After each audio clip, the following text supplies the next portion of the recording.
Hey guys, tonight we're going into a world where pain was not usually treated as an emergency or even as a reason to stop working. In medieval Europe, aching bones, infected hands, ruined backs, broken teeth, and old wounds were often not separate from daily life. They were part of the rhythm of work itself. What may seem almost unimaginable to us was, for many people then, simply the cost of surviving another season. Before we begin, let me know where you're watching from and what history topic you'd like us to explore next. If you enjoy thoughtful long-form history, liking the video is a simple way to support this kind of work. And if you'd like more calm, quietly fascinating history videos, you're very welcome to subscribe. So let's step carefully into medieval Europe, not just to ask what pain felt like, but why people endured it, how they explained it, and why stopping was often the one choice they did not have. The first thing to understand is that medieval work was not separated from the body in the way modern work often tries to be. For most people, work was not a shift that began at a certain hour and ended with a clean boundary. It was weather, hunger, animals, tools, family obligation, rent, lordship, harvest, debt, and survival, all pressing on the same human frame. The body was not merely something that carried a person through life. It was the main instrument by which life was maintained. A peasant's hands, a mason's shoulders, a washerwoman's back, a miller's lungs, a smith's eyes, a servant's knees, a sailor's skin, a midwife's sleeplessness. These were not minor details in the background of history. They were history at ground level. Behind the stone castles, parish churches, market towns, monasteries, and manorial accounts was a world of people who worked through discomfort because the systems around them left little space for recovery. This does not mean medieval people were indifferent to pain. That is one of the easy misunderstandings. They were not somehow made of rougher material, nor were they magically accustomed to suffering. They felt cold, hunger, swelling, fear, fatigue, grief, and injury as sharply as anyone else. But the meaning of pain and the options available when pain arrived were different. A modern viewer may look at a medieval laborer with a damaged hand and ask why he did not stop. A better historical question is, stop and do what? For a great many people, there was no paid sick leave, no hospital ward in the modern sense, no reliable painkiller, no retirement plan, no workers' compensation, no soft landing if the harvest failed or the rent came due. A day not worked could mean a task unfinished. A task unfinished could mean grain not gathered, cloth not washed, animals not tended, ale not brewed, bread not baked, rent not paid, or food not placed before children. Pain was not ignored because it was unimportant. It was endured because necessity was stronger. In the countryside, where most medieval Europeans lived, pain often began with repetition. The same motions, day after day, season after season, wore themselves into the body. In spring, fields needed breaking and sowing. In summer, hay had to be cut and carried. In autumn, grain had to be harvested quickly, before weather spoiled it. In winter, fuel had to be gathered, animals kept alive, tools repaired, food stretched, and bodies protected from damp and cold as best they could. The work did not wait for someone to feel ready. Soil did not soften because a man's spine ached. Cows did not postpone milking because a woman's hands were cracked and bleeding. A lord's demand for labor services did not vanish because a tenant had a fever. Weather was perhaps the most unforgiving supervisor of all. If hay was ready, it had to be cut. If grain stood ripe, delay could ruin months of effort. In that world, pain had to fit itself around the calendar, because the calendar would not fit itself around pain. And the tools themselves shaped the suffering. Medieval tools could be effective, but they were not gentle. Wooden handles rubbed palms raw. Iron blades required force, skill, and constant maintenance. Sickle and scythe work bent the body into repeated strain. Digging, lifting, threshing, grinding, carrying water, hauling wood, kneading dough, beating laundry, turning spits, scraping hides, and tending fires all place pressure on joints and muscles.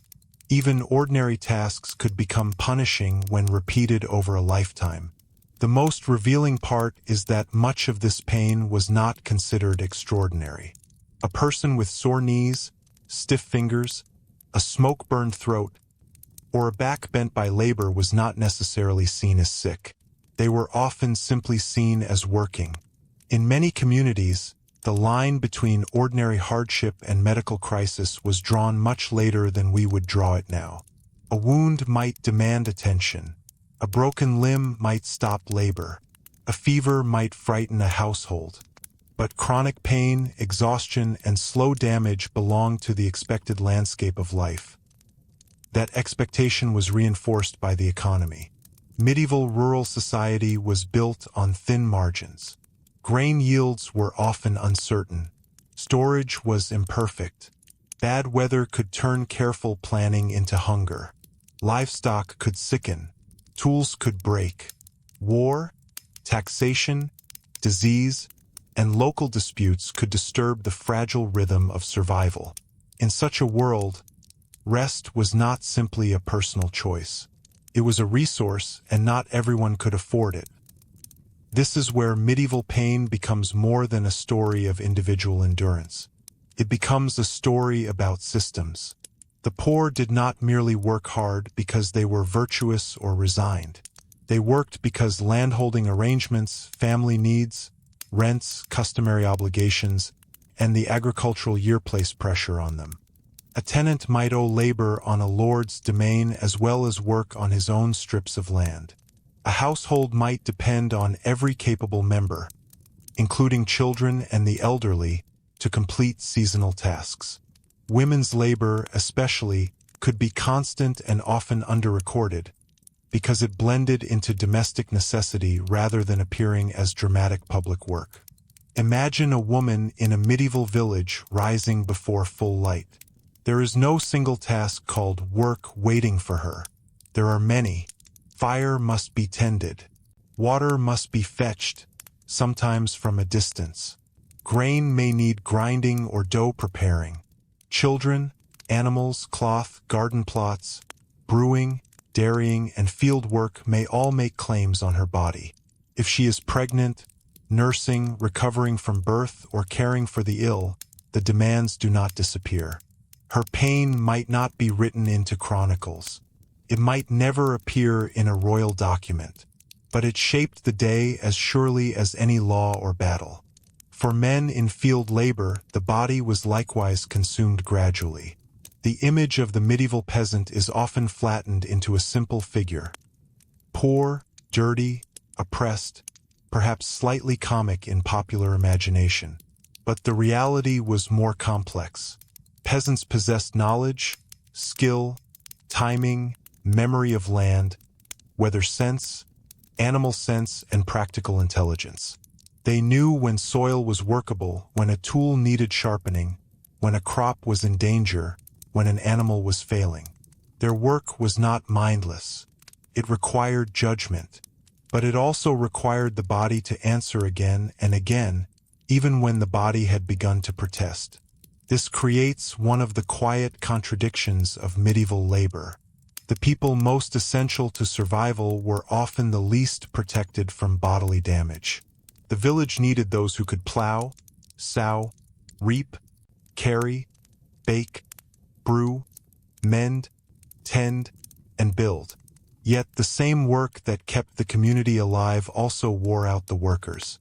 Survival depended on bodies that survival steadily damaged. Pain also had a social dimension. To admit weakness at the wrong moment could carry consequences. A household might worry that one injured adult meant hunger for several mouths. A servant might fear losing a place. An apprentice might fear seeming lazy or unfit. A laborer hired for harvest might not be hired again if he could not keep pace. In a society where reputation mattered and communities were close, pain was not only physical, could become public. It could affect whether others trusted your usefulness. But medieval people did not face pain without interpretation. They understood the body through inherited medical ideas, religious belief, folk practice, practical experience, and community knowledge. The learned medical tradition, influenced by ancient authorities, often explained health through the balance of humors. Blood, phlegm, yellow bile, and black bile. Pain, swelling, fever, weakness, and mood could be interpreted through imbalance, excess, blockage, heat, cold, dryness, or moisture. These ideas may sound strange now, but they offered a structured way to make sense of bodily distress. At the same time, most ordinary people relied less on university-trained physicians and more on local remedies, household knowledge, wise women, monks, barber surgeons, midwives, bone setters, herbal preparations, prayer, charms, and experience passed from one generation to another. A painful joint might be rubbed, warmed, bound, prayed over, or treated with herbs. A wound might be washed, packed, stitched, cauterized, or simply covered and watched with anxious hope. Tooth pain might lead to extraction.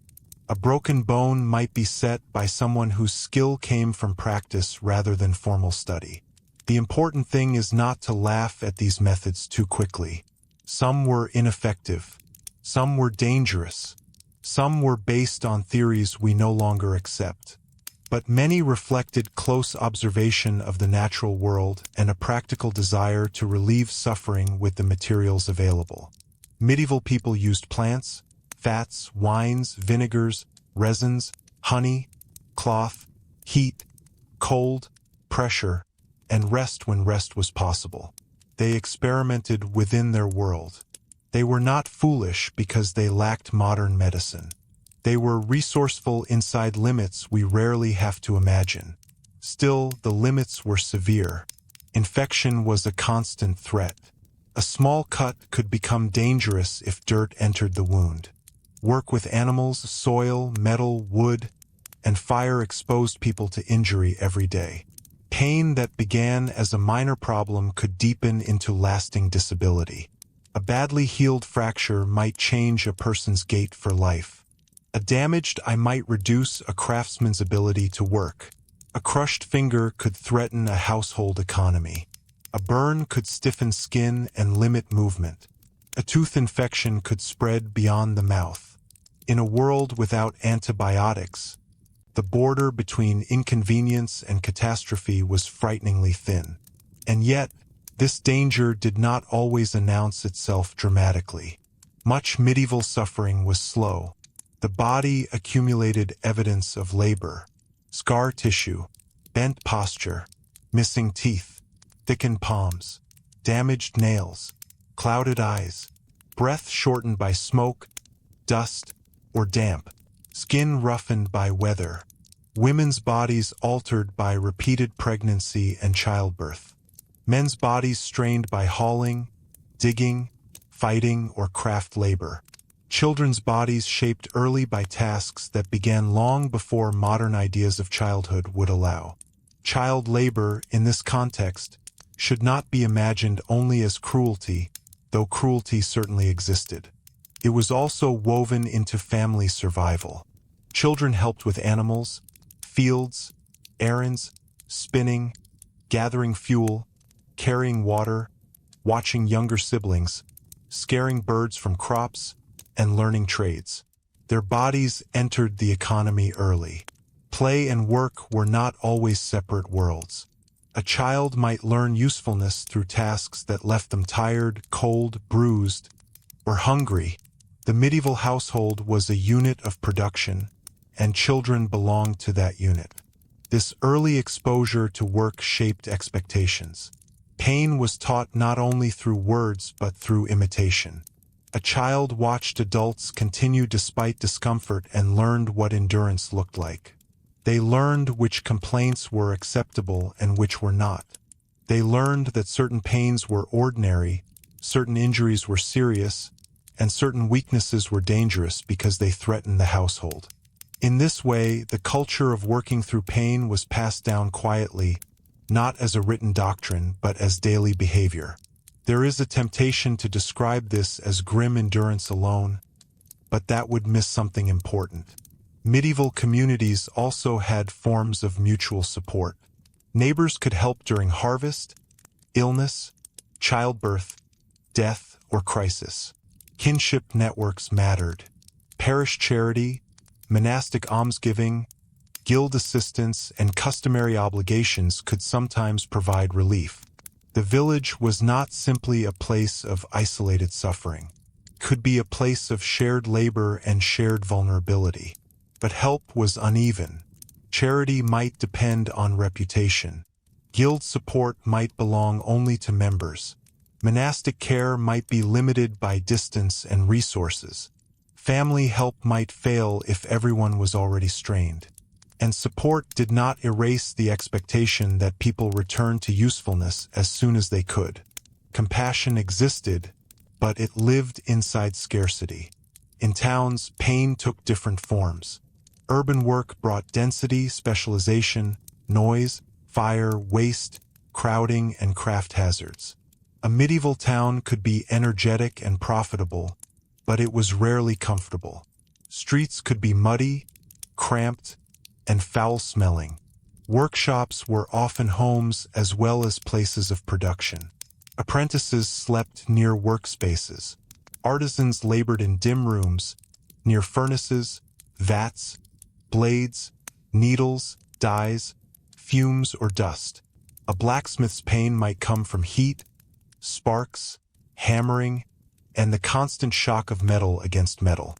A tanner's from the stench and chemicals of hides, lime, urine, and rotting matter.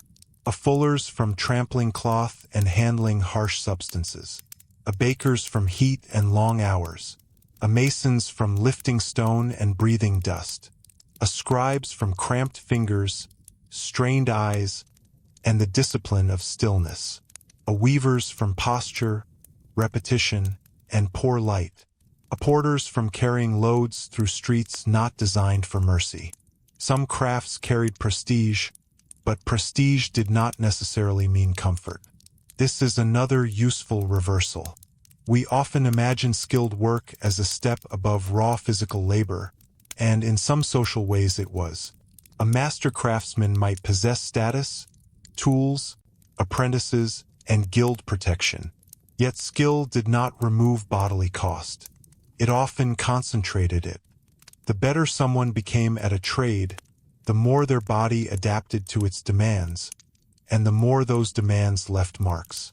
Guilds could regulate training, quality, prices, membership, and mutual aid. They could offer identity and protection. But they also protected standards through discipline. Apprentices worked long years under masters. Journeymen traveled and sought employment.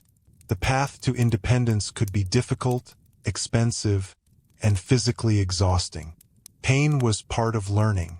A young apprentice might be corrected not by abstract instruction alone, but by fatigue, blisters, burns, cuts, and the humiliation of failing in front of others. For servants, the boundaries were even more personal. Domestic service placed workers inside another household's authority. A servant's day might be long and unpredictable. Pain could come from carrying, cleaning, cooking, laundering, tending fires, climbing stairs, sleeping poorly, eating less well, and being constantly available. Because service blurred work and residence, rest depended on the rhythm and temperament of someone else's household. The medieval body, then, was never merely private. It belonged partly to family, partly to lord, partly to employer, partly to craft, partly to God, partly to community expectation. A person might feel pain in their own flesh, but the meaning of that pain was shaped by everyone who depended on them. And above all this stood religion, not as a simple explanation, but as a deep atmosphere of meaning. Christianity in medieval Europe taught that suffering could have spiritual significance. Pain might be a trial, a punishment, a purification, a reminder of mortality, or a way to imitate Christ's suffering.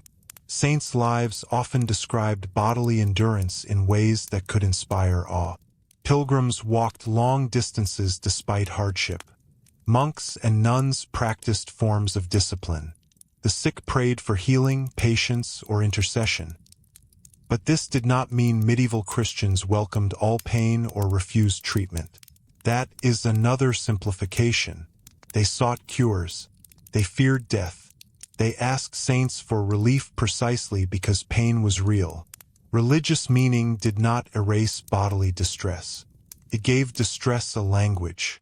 It placed suffering within a universe where the body was temporary, the soul eternal, and endurance could be morally charged. For a laboring person, this mattered. Pain might be resented, feared, accepted, offered to God, cursed under the breath, treated with herbs, hidden from an employer, or carried silently through the day. These responses could exist together. A person could believe suffering had meaning and still desperately want it to stop. That tension is one of the most human parts of medieval life. The people of this world were not symbols of misery. They were not merely victims of ignorance.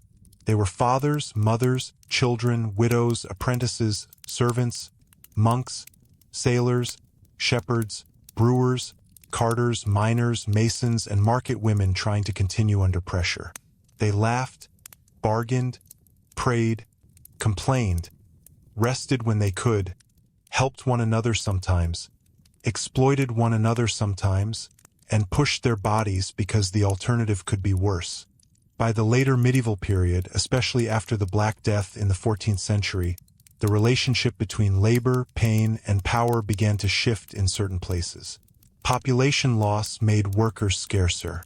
Scarcity could give surviving laborers more bargaining power, at least for a time. Wages rose in some regions. Authorities tried to control labor mobility and wages through law. Landlords worried. Workers moved, negotiated, resisted, and sometimes faced punishment for doing so. This is where the story becomes especially revealing. When labor became scarce, the same aching bodies that had once seemed replaceable suddenly became politically important. The pain of work did not vanish, but its value became harder for elites to ignore. A reaper's hands, a plowman's back, a servant's strength, a mason's skill. These were no longer just ordinary instruments of daily life. In the wake of catastrophe, they became contested resources. And that raises a deeper question we will follow next. When medieval workers endured pain, were they simply trapped by hardship, or did the very pressure placed on their bodies sometimes become the source of unexpected power? And that raises a deeper question we will follow next. When medieval workers endured pain, were they simply trapped by hardship, or did the very pressure placed on their bodies sometimes become the source of unexpected power? The answer, as is often the case in history, is more complicated than either extreme. Medieval laborers rarely possessed power in the modern political sense. Most could not vote. Most had little direct influence over kings, bishops, great nobles, or wealthy merchants. Yet there were moments when the value of their work became impossible to ignore, and those moments reveal something important about the relationship between pain and necessity.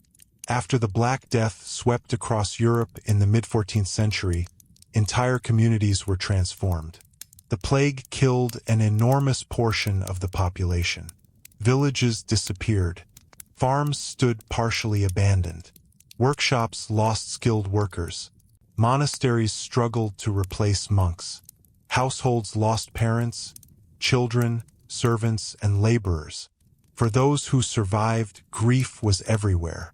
Yet beneath the tragedy, another reality slowly emerged.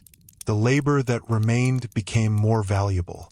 A lord who once had dozens of available workers might now find himself competing for labor. A town workshop might struggle to find apprentices.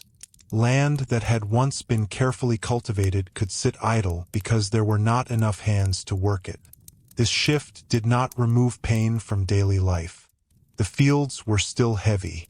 The tools were still unforgiving. The winters remained cold. Illness remained dangerous, but scarcity altered relationships. In parts of England, France, the Low Countries, and elsewhere, surviving workers could sometimes demand higher wages. They could move more freely. They could negotiate in ways their grandparents might not have imagined. Authorities often reacted with alarm. Governments attempted to freeze wages. Landlords sought legal measures to keep laborers tied to traditional obligations. Laws appeared that tried to force workers to accept pre-plague pay rates. The existence of such laws tells us something revealing. No government passes regulations against a behavior that is not occurring. The authorities were trying to stop laborers from exercising new leverage because laborers were already doing exactly that. A farm worker whose body had always been considered replaceable suddenly occupied a different position. Not powerful in an absolute sense, but more necessary than before. The irony is striking.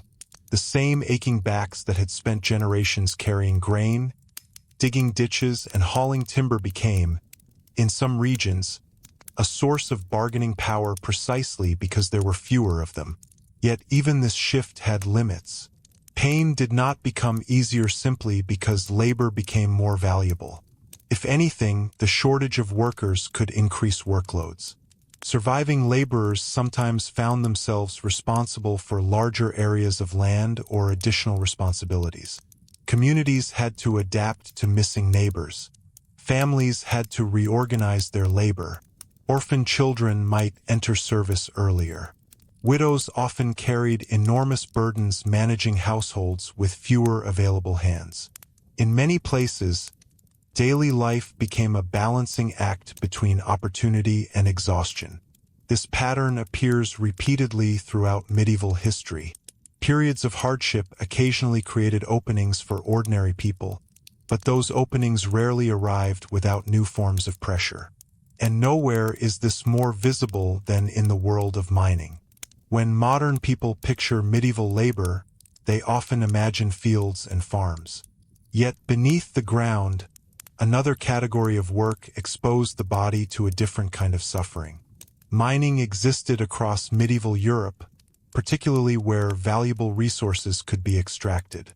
Salt, silver, lead, copper, tin, and iron all mattered enormously. These materials supported economies, warfare, trade, construction, and government finances. But obtaining them required entering environments that few modern workers would willingly choose. A medieval mine was often dark, cramped, damp, and dangerous. Ventilation was limited. Lighting came from candles, oil lamps, or other weak sources. Air quality could be poor. Rockfalls were a constant threat. Flooding presented another danger. Workers spent long hours underground, often bent into awkward positions. The pain of mining was not always dramatic. Much of it came from repetition and confinement. Joints stiffened, muscles cramped, lungs absorbed dust, hands developed thick calluses, shoulders carried strain year after year. A miner might emerge from the earth each evening exhausted, only to return below again the next morning. Yet mining also illustrates another historical truth. Some of the most painful jobs were often among the most economically important. Kings desired silver. Merchants wanted metals. Cities needed raw materials. Entire systems depended upon work that many elites never personally experienced. The distance between decision-makers and laborers could be enormous. A ruler might see tax revenue. A merchant might see profit. A craftsman might see useful metal. But somewhere in the chain stood workers whose bodies absorbed the physical cost of producing those resources. The same dynamic appeared in construction. When we admire medieval cathedrals today, it is easy to focus on beauty. And beauty certainly deserves attention. The soaring vaults, stained glass, carved stone, and extraordinary engineering remain remarkable achievements. But every cathedral was also a story of labor. Stone had to be quarried. Blocks had to be transported. Scaffolding had to be built. Mortar had to be mixed. Timber had to be cut and raised. Heavy materials had to move through human effort long before modern machinery existed. The workers involved were often highly skilled. Master masons understood geometry, weight distribution, and construction techniques that required years of training. Yet skill did not eliminate physical hardship. A stone weighing hundreds of pounds did not become lighter because the worker understood architecture. The body remained subject to gravity. Injuries were common. Falls occurred. Limbs were crushed. Backs were strained. Even successful projects extracted a physical price. There is a tendency in popular history to separate grand achievements from ordinary labor. Cathedrals become architectural triumphs. Castles become symbols of military power. Cities become centers of trade. But every one of those achievements rested upon thousands of individual bodies. Pain is often invisible in the finished result. A completed cathedral does not display the aching shoulders of the workers who raised it. A castle wall does not preserve the blisters of the laborers who built it. The final structure survives. The physical cost largely disappears from the record. Yet traces remain if we look carefully. Archaeologists studying medieval skeletons frequently find evidence of lives shaped by repetitive labor, where patterns on joints, signs of arthritis, healed fractures, spinal changes, evidence of muscular strain. These remains remind us that history was not merely experienced through ideas and institutions. It was experienced through flesh. The body was one of history's primary documents. And unlike written records, it could not entirely conceal the consequences of work. This becomes particularly fascinating when we consider aging. Modern societies often associate retirement with old age. Medieval Europe generally offered no such expectation. Many people worked for as long as their bodies allowed. Of course, not everyone reached old age. Life expectancy figures are often misunderstood because high infant mortality lowers averages dramatically. A person who survived childhood could sometimes live into their 60s or beyond. But aging in a labor-intensive world looked different. An older laborer might continue contributing while gradually adapting tasks to declining strength. Knowledge became increasingly important. Experience compensated for some physical limitations. An elderly shepherd might understand animal behavior better than a younger worker. An older farmer might possess decades of weather knowledge. A senior craftsperson might rely more heavily on judgment than raw strength. Yet age rarely erased physical discomfort. In fact, accumulated pain often became a defining feature of later life. Years of labor left marks. A modern office worker may worry about retirement savings. A medieval laborer often worried about whether their body could continue performing necessary work. The question was immediate and practical. Could they still lift? Could they still walk long distances? Could they still see clearly enough to perform their trade? Could they still contribute to the household economy? These concerns were not abstract. They shaped daily existence, and they reveal something unexpectedly human. Across centuries, people have worried about many of the same fundamental issues: security, usefulness, dignity, dependence. The details change. The emotional realities often do not. Pain also intersected with gender in ways that are sometimes overlooked. Men and women often experienced different forms of labor, but neither was necessarily easy. Women's work could be physically relentless precisely because much of it was continuous. A field laborer might finish a specific agricultural task. Domestic responsibilities often flowed directly into the next responsibility. Water needed carrying. Meals needed preparation. Clothing needed repair. Children needed care. Animals needed tending. Food preservation required attention. The cycle repeated daily. Childbirth added another layer entirely. Pregnancy and birth represented ordinary parts of life, yet they carried extraordinary risks. Pain was expected. Complications were feared. Recovery periods could be brief because household demands continued regardless. For many women, physical endurance was woven into nearly every stage of life. This reality rarely dominates political chronicles. Kings and wars tend to receive more attention. Yet if we want to understand what working through pain actually meant in medieval Europe, we must pay attention to experiences that official records often treated as ordinary.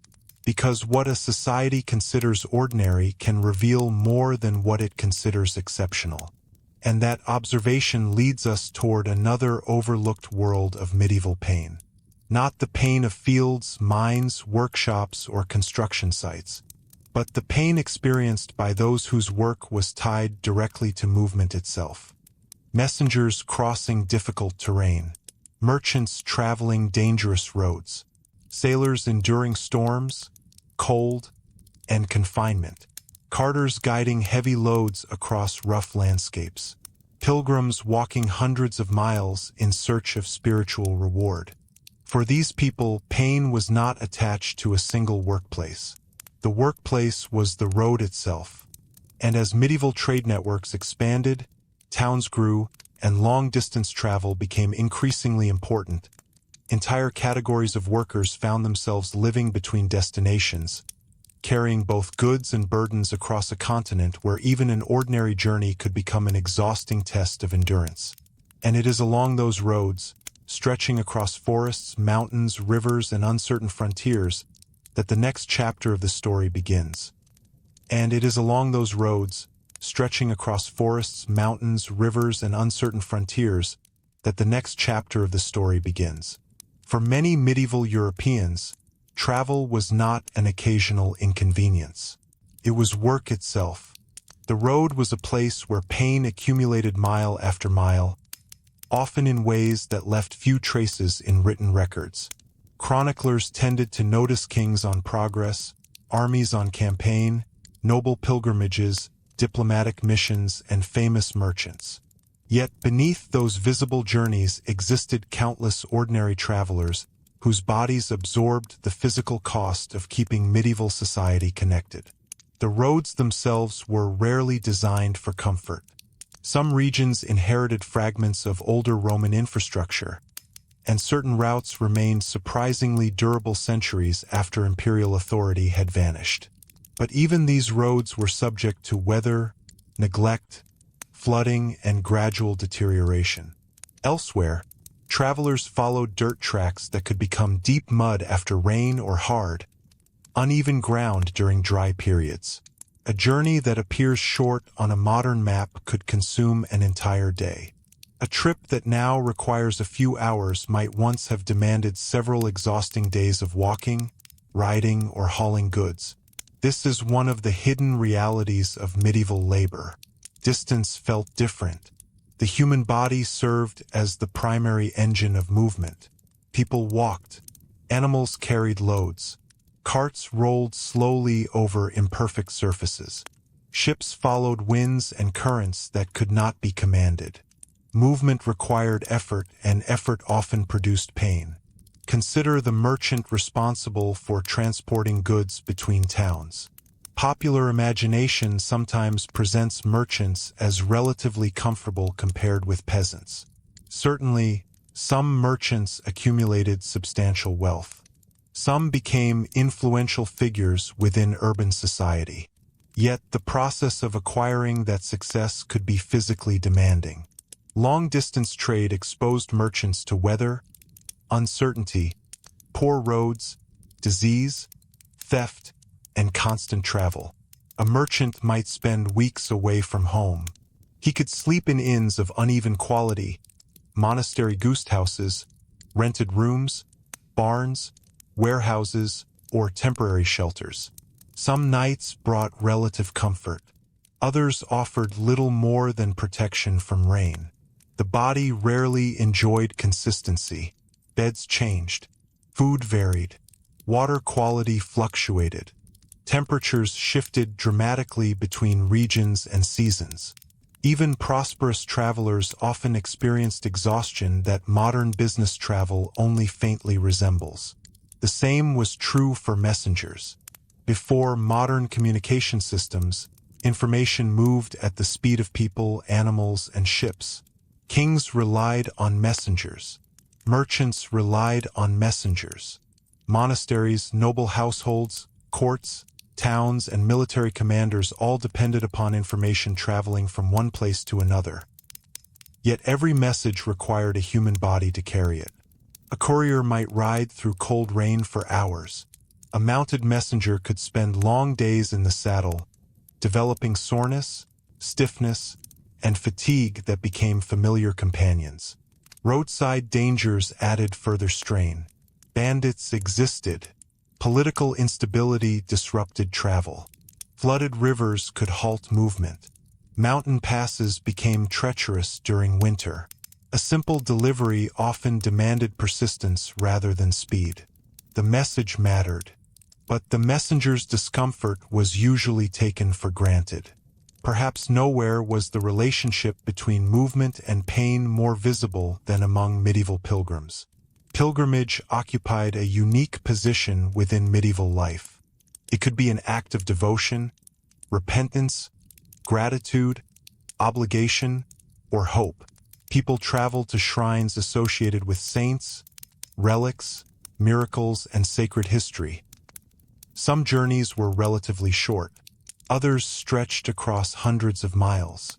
For many pilgrims, pain was not merely tolerated. It became part of the experience itself. This requires careful understanding. Modern audiences sometimes assume medieval Christians deliberately sought suffering in a simplistic or self-destructive way. The reality was more nuanced. Pilgrims generally desired successful journeys, not injury. They sought protection, healing, forgiveness, or spiritual fulfillment. Yet physical hardship could acquire religious meaning. The difficulty of the journey reinforced its significance. A pilgrimage that demanded effort seemed to carry greater weight than one requiring none. Walking for weeks through discomfort demonstrated commitment. Blisters, aching joints, hunger, fatigue, and exposure became evidence that the pilgrim was sacrificing something meaningful. In this way, pain could become intertwined with purpose. The road itself became part of the religious experience. A traveler heading toward Santiago de Compostela, Rome, Canterbury, or another sacred destination might spend long hours alone with discomfort and reflection. The body slowed. The mind wandered. The journey created a rhythm very different from ordinary daily life. Many pilgrims undoubtedly found moments of frustration. Others found moments of peace. Often they experienced both. What makes this especially interesting is that pilgrimage brought together people from different social backgrounds. Nobles, artisans, laborers, clergy, merchants, widows, and former soldiers could share sections of the same route. The road temporarily blurred distinctions that remained powerful elsewhere. Everyone became vulnerable to weather. Everyone became vulnerable to fatigue. Everyone depended upon food, shelter, and functioning legs. The body acted as a kind of equalizer. Not completely, of course. Wealthier pilgrims traveled with advantages. They could afford better equipment, better animals, more servants, and greater security. Yet even privilege could not entirely eliminate physical strain. A noble rider still became cold. An aristocratic traveler could still become ill. The road imposed limits on everyone. These realities become even clearer when we turn our attention toward medieval sailors. For people living far from the sea, medieval ships sometimes appear romantic in retrospect. They evoke images of exploration, commerce, and adventure. The lived experience was often considerably harsher. Life aboard a medieval vessel exposed workers to an entirely different category of pain. A sailor's workplace never stopped moving. The deck shifted beneath every step. Sleeping spaces were cramped. Privacy was minimal. Storms could arrive with little warning. Cold sea winds penetrated clothing. Salt irritated skin. Moisture seemed to find its way into everything. Long voyages could produce chronic discomfort that never entirely disappeared. Seasickness alone could transform a journey into misery. Modern medicine cannot completely eliminate motion sickness. Medieval sailors possessed far fewer remedies. Imagine trying to work while nauseated, exhausted, wet, and surrounded by constant motion. For some crew members, this was not an occasional experience but an occupational reality. Then there was the labor itself. Sails required handling. Cargo required loading and unloading. Repairs demanded attention. Anchors needed managing. Ropes required maintenance. During storms, every task became more difficult and more dangerous. A moment of inattention could lead to serious injury. Heavy equipment moved unpredictably. Wet surfaces increased the likelihood of falls. The sea rewarded competence but rarely offered mercy. Yet maritime labor remained essential. European trade networks increasingly depended upon water transport. Ships moved goods more efficiently than many overland routes. Grain, timber, cloth, wine, salt, fish, metals, and countless other commodities traveled by water whenever possible. Entire regional economies relied upon people willing to endure conditions that many others would have found intolerable. Again, we encounter a recurring theme.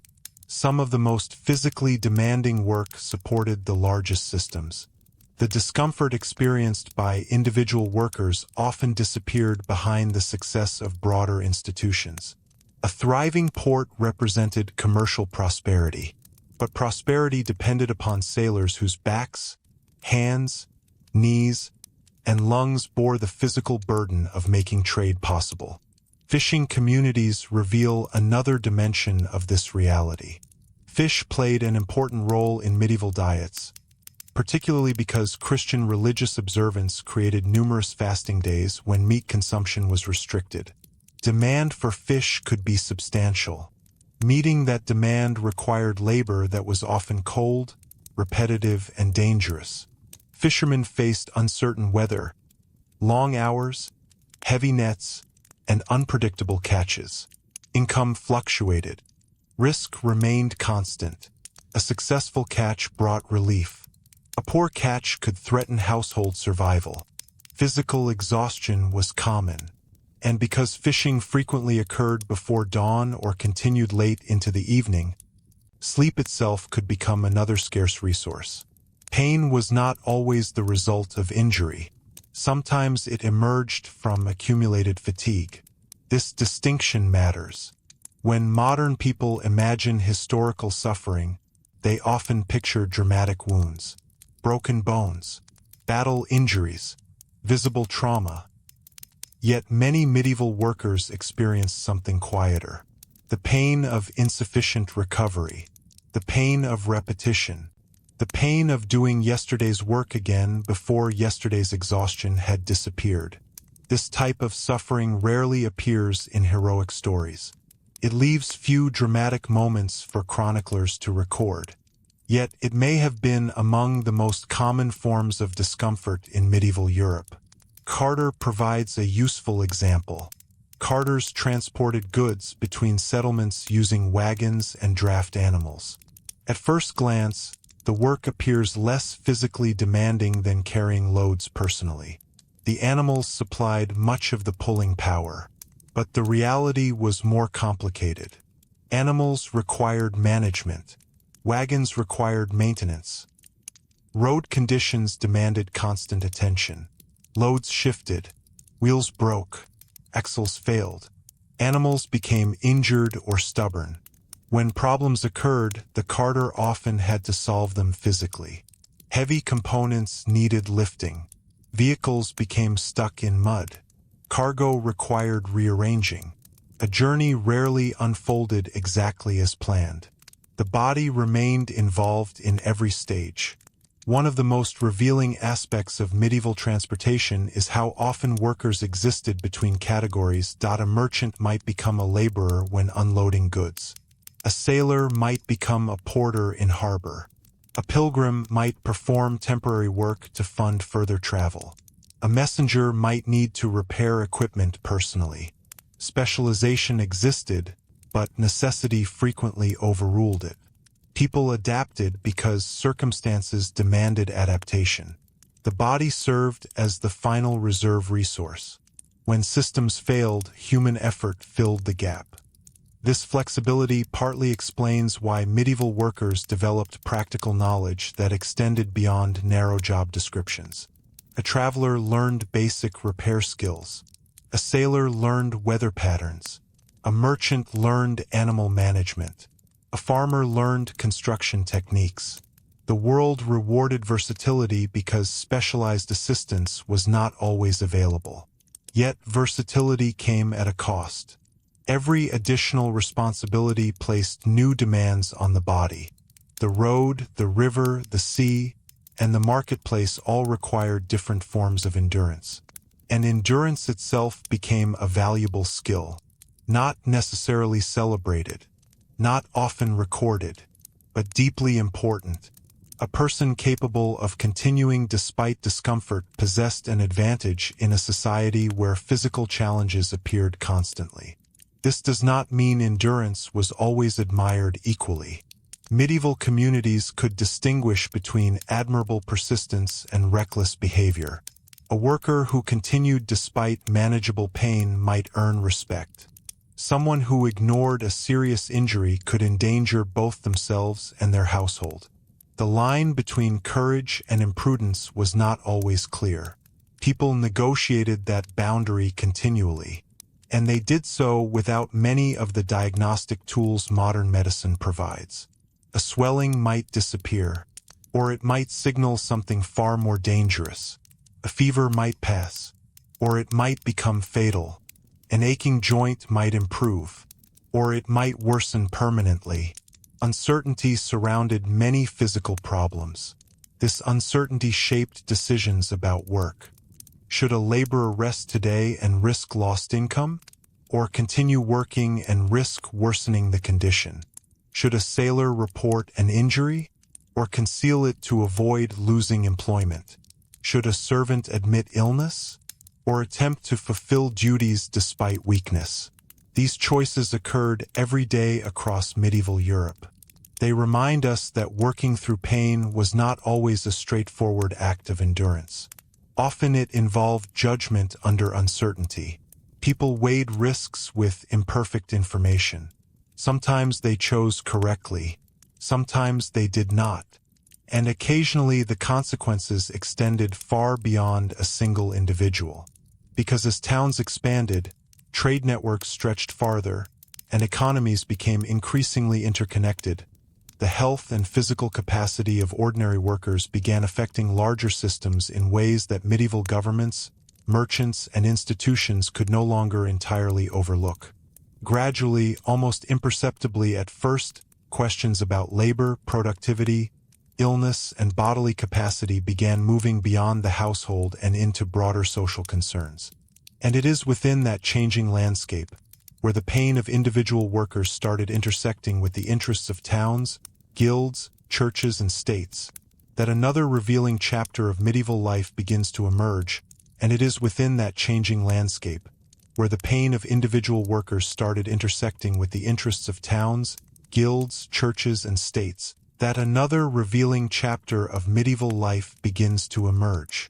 One of the most interesting developments in later medieval Europe is that labor gradually became something institutions paid closer attention to, not necessarily out of compassion, but out of necessity.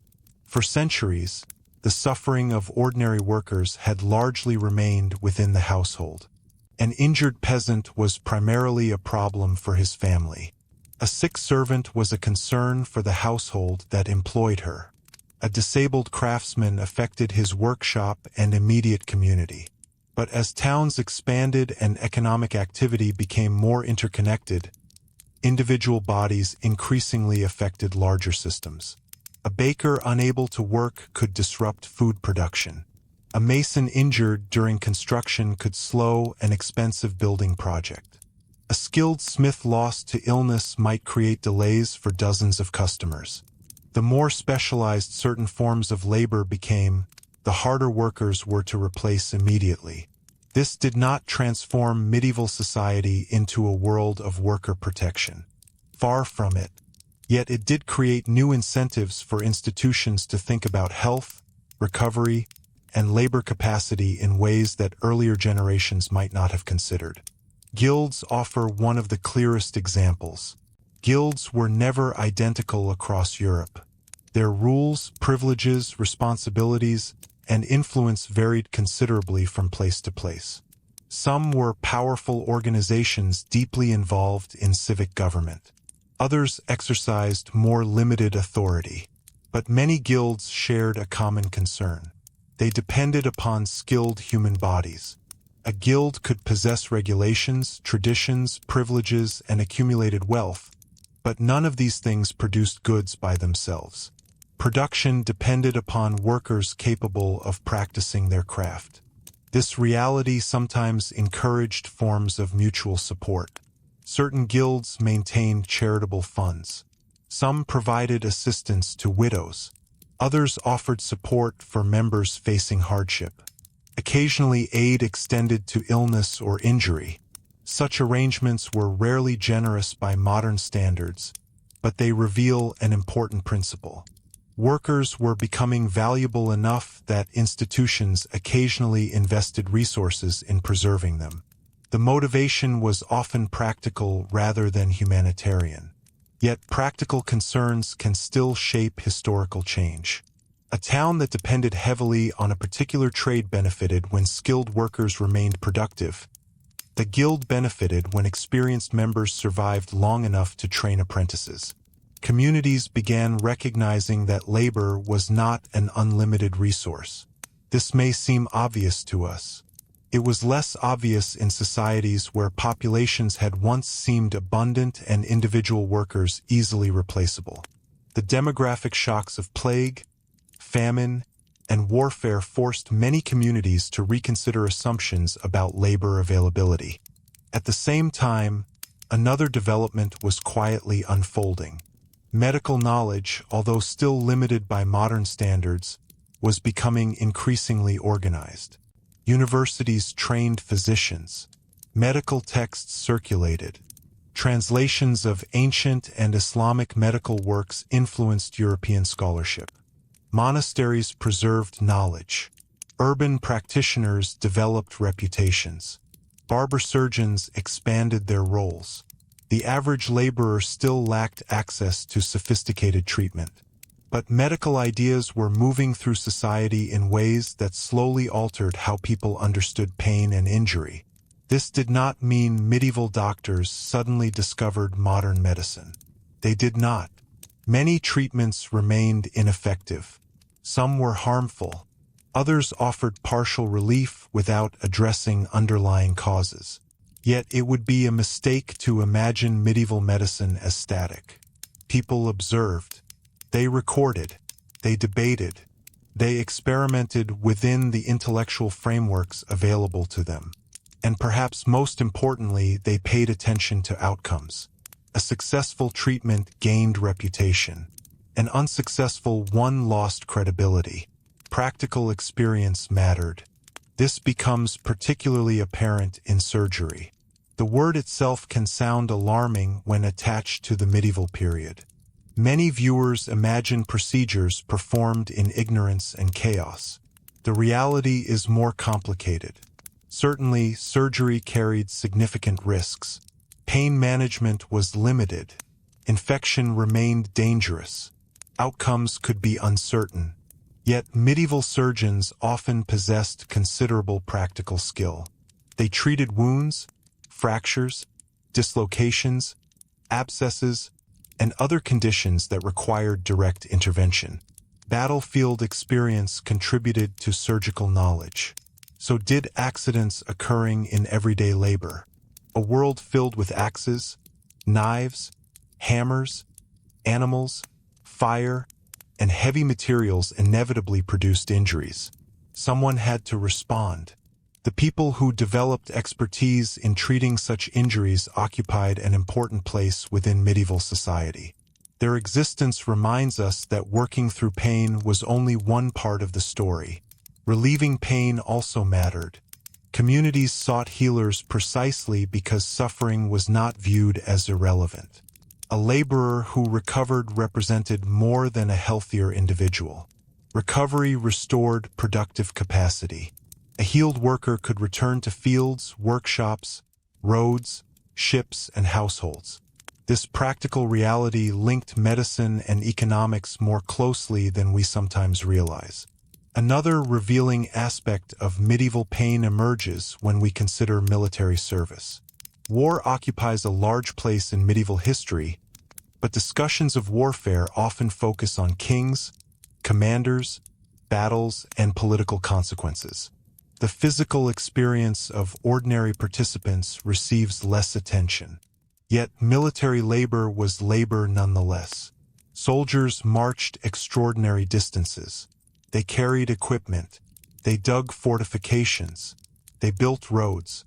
They transported supplies. They endured weather. They suffered from disease. In many campaigns, illness killed more people than combat. Pain accompanied nearly every stage of military life. Even before a battle began, bodies were already under strain. Feet blistered. Shoulders ached beneath loads. Sleep became irregular. Food supplies fluctuated. Exposure to cold and damp conditions weakened resistance to illness. Campaigning armies were mobile communities whose daily functioning depended upon countless acts of physical endurance. The knight occupies a particularly interesting place within this discussion. Popular culture often presents knights as powerful warriors largely insulated from ordinary hardship. There is some truth in this image. Knights enjoyed privileges unavailable to most people. They possessed status, resources, and military training. Yet armor was heavy. Riding long distances was physically demanding. Combat carried obvious dangers. Training imposed strain. Injury remained common. The elite experienced pain differently from laborers, but they did not escape it entirely. This observation helps correct a subtle misunderstanding. Pain in medieval Europe was not distributed equally, but neither was it confined exclusively to the poor. Different social groups encountered different forms of physical suffering. A peasant's pain might come from agricultural labor, a sailor's from maritime work, a monk's from fasting and discipline, a knight's from warfare, a noblewoman's from childbirth and household management. The sources varied. The human experience remained recognizable. Indeed, one of the most striking features of medieval life is how frequently physical vulnerability crossed social boundaries. Wealth improved comfort. Status increased options. Power provided protection. Yet none of these advantages eliminated the realities of illness, aging, injury, or mortality. The richest merchant could still develop a fever. A bishop could suffer from chronic pain. A lord could fall from a horse. A queen could face dangerous childbirth. The body imposed limits on everyone. In a society deeply shaped by religion, this universality carried moral significance. Medieval Christianity repeatedly emphasized the temporary nature of earthly existence. Human beings aged. Bodies weakened.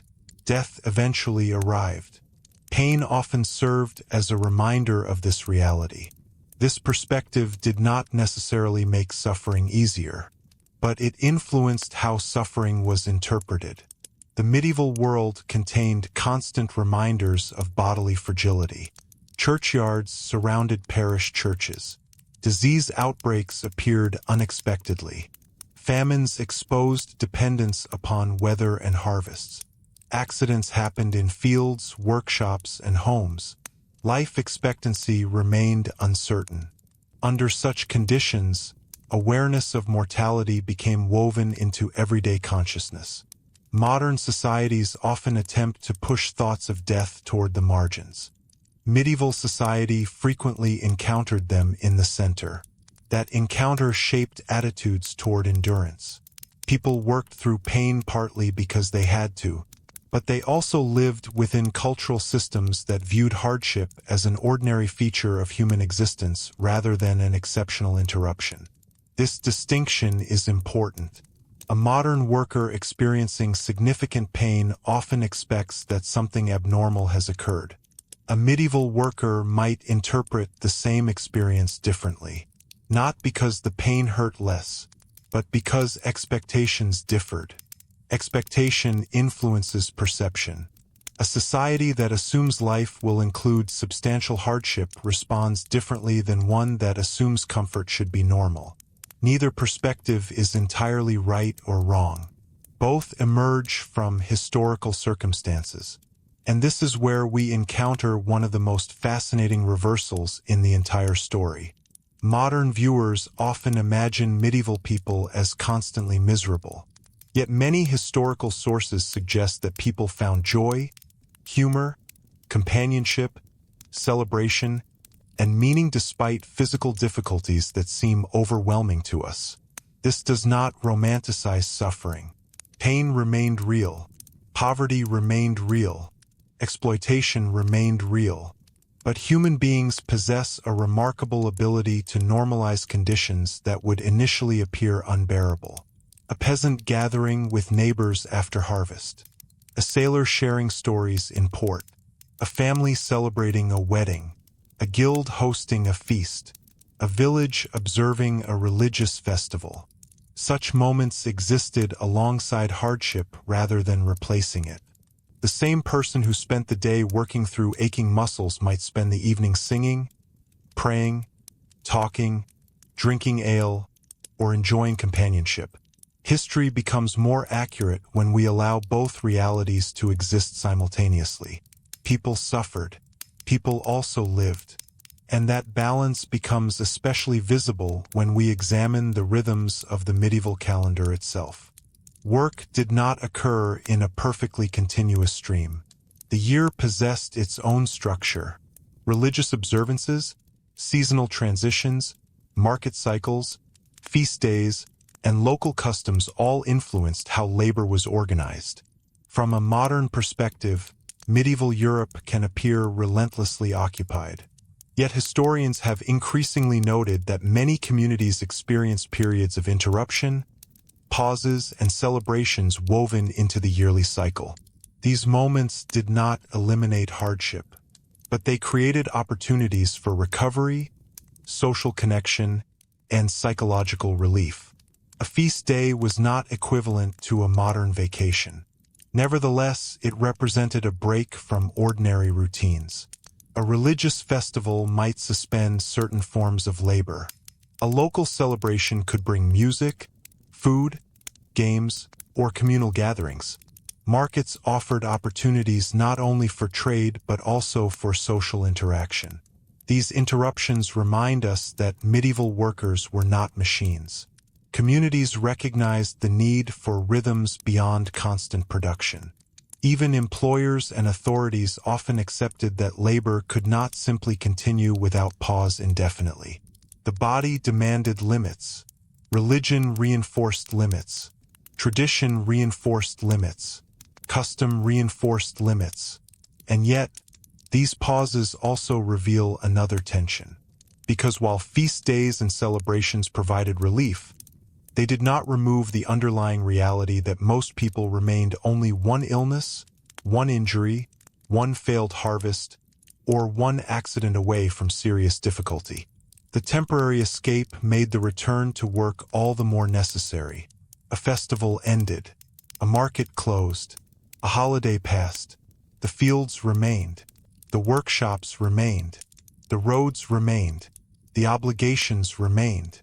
And as medieval Europe moved deeper into the later Middle Ages, growing towns, expanding commerce, and increasingly complex economies would place fresh demands upon the very people whose bodies already carried so much of society's weight. The next stage of the story lies in those growing urban worlds, where labor became more specialized, expectations became more demanding, and new forms of work introduced new forms of pain that earlier generations had scarcely encountered. The next stage of the story lies in those growing urban worlds, where labor became more specialized, expectations became more demanding, and new forms of work introduced new forms of pain that earlier generations had scarcely encountered. By the 13th and 14th centuries, many European towns had become places of remarkable activity. Market squares filled with traders. Workshops lined narrow streets. Church bells marked the passing hours. Apprentices hurried between tasks. Carts rattled over uneven surfaces. Animals shared crowded spaces with people. Smoke drifted from hearths, forges, ovens, and industrial workshops. To modern eyes, a successful medieval town might appear energetic, prosperous, even exciting. To the body living inside it every day, however, prosperity often came with consequences. Urban work tended to concentrate labor.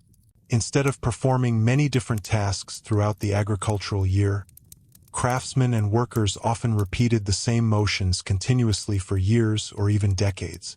This specialization increased efficiency. It also introduced new forms of strain. A weaver might spend countless hours seated before a loom. A shoemaker worked with bent posture and repetitive hand movements. A metal worker repeatedly lifted tools and materials. A parchment maker handled substances that irritated skin. A dyer worked around chemicals, heat, and fumes. An illuminator strained eyes over tiny details in poor light.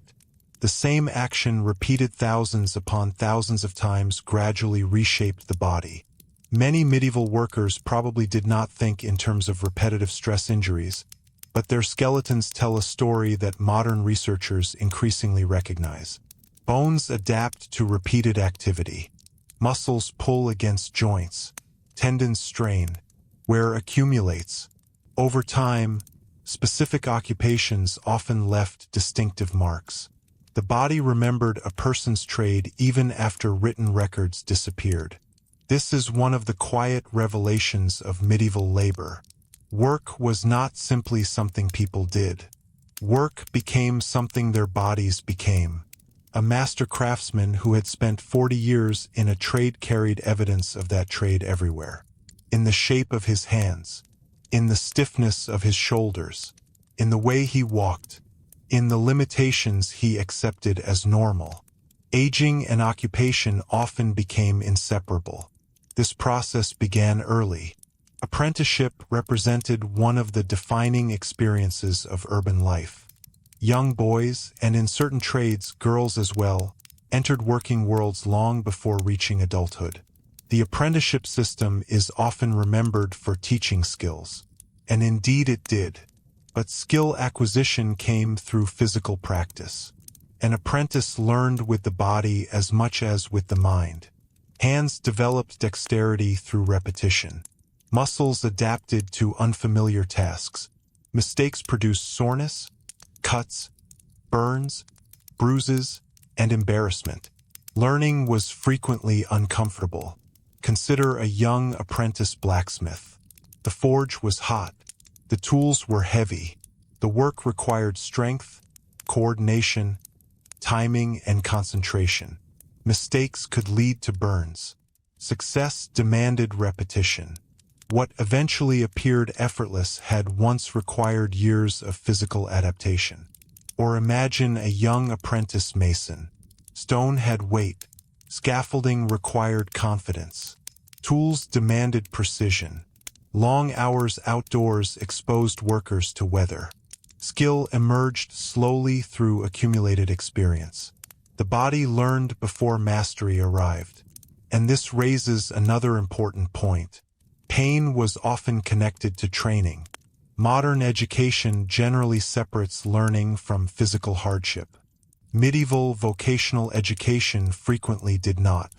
To become capable, one often had to endure a period of bodily adjustment. The process could be exhausting, yet communities accepted it because skill itself represented survival. A trained artisan possessed opportunities unavailable to many unskilled laborers. The discomfort of apprenticeship could therefore be interpreted as an investment in the future. Not everyone completed that journey successfully. Some apprentices left. Some failed.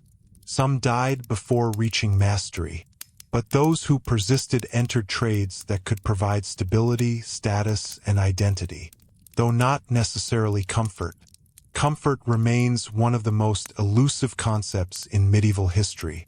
When modern people imagine progress, comfort often sits quietly at the center of the story. We expect better tools to reduce effort. We expect improved technology to lessen strain. We expect efficiency to make life easier. Medieval workers sometimes experienced the opposite. Greater economic activity could create greater demands. Successful workshops often required longer hours. Popular products increased production pressure. Growing markets expanded expectations. A thriving trade could become more physically demanding precisely because it succeeded. Take the textile industry. Textile production formed one of the largest and most important sectors of many medieval economies. The process involved spinning, weaving, fulling, dyeing, finishing, transporting, and selling cloth. Each stage required labor. Each stage imposed different physical burdens. Spinners often worked for extended periods with repetitive hand motions. Weavers remained at looms for long hours. Fullers processed cloth through physically demanding methods. Dyers handled potentially irritating materials. The finished fabric might appear elegant in a market or on the back of a wealthy customer. The labor behind it was often anything but elegant. A piece of cloth carried hidden histories of fatigue. The same pattern appears again and again. Luxury at one end of society often depended upon discomfort somewhere else. A noble household might enjoy fine garments. A merchant might profit from cloth sales. A city might prosper through textile exports. Yet beneath these visible successes stood workers whose bodies absorbed the cost of production. This observation is not meant as a moral judgment. Rather, it is a reminder that economic systems always possess physical foundations. Medieval economies were no exception.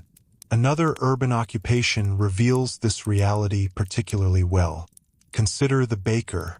Bread occupied a central place in medieval diets. For many households, it formed the foundation of daily food consumption. Its availability mattered enormously. Yet baking was physically demanding work. Ovens generated intense heat. Work often began long before sunrise. Dough required mixing, kneading, lifting, and shaping. Fuel had to be obtained. Temperatures had to be monitored. Timing mattered. A mistake could ruin an entire batch. The baker's day frequently began while much of the town still slept. By the time customers appeared, substantial labor had already occurred. Again, we encounter an important theme. The most ordinary features of medieval life often depended upon extraordinary effort. People noticed the bread. They rarely saw all the work behind it. The same was true for water. Modern viewers often underestimate the significance of water transportation within towns. Before pipes carried water directly into homes, obtaining it required labor. Water carriers existed in many urban centers. Servants fetched water. Household members made repeated trips. Public wells and fountains became important gathering places. A bucket of water seems insignificant until one remembers that every bucket had to be moved by human effort. One trip was manageable. Dozens of trips over months and years became something else entirely. This brings us to an aspect of medieval pain that is often invisible because it involved no dramatic event. Cumulative burden. Many workers were not injured by a single accident. Instead, their bodies absorbed thousands of small demands. A heavy bucket today, a heavy bucket tomorrow, a heavy bucket next year. Eventually, the accumulation mattered. The body rarely announces this process suddenly. It unfolds gradually. A shoulder becomes stiffer. A knee becomes less reliable. A back recovers more slowly. A hand loses flexibility. At first, these changes seem minor. Over decades, they become life-shaping. The medieval world contained countless examples of such slow transformations. Indeed, some of the most common forms of suffering were probably so ordinary that contemporary people scarcely commented on them. Chronic discomfort tends to disappear into the background of historical records. People write about unusual events. They write about disasters. They write about victories and tragedies. They write less often about the ache that appears every evening after work. Yet for many individuals, that ache may have been among the most consistent features of life. This creates a challenge for historians. How do we recover experiences that were considered too normal to describe?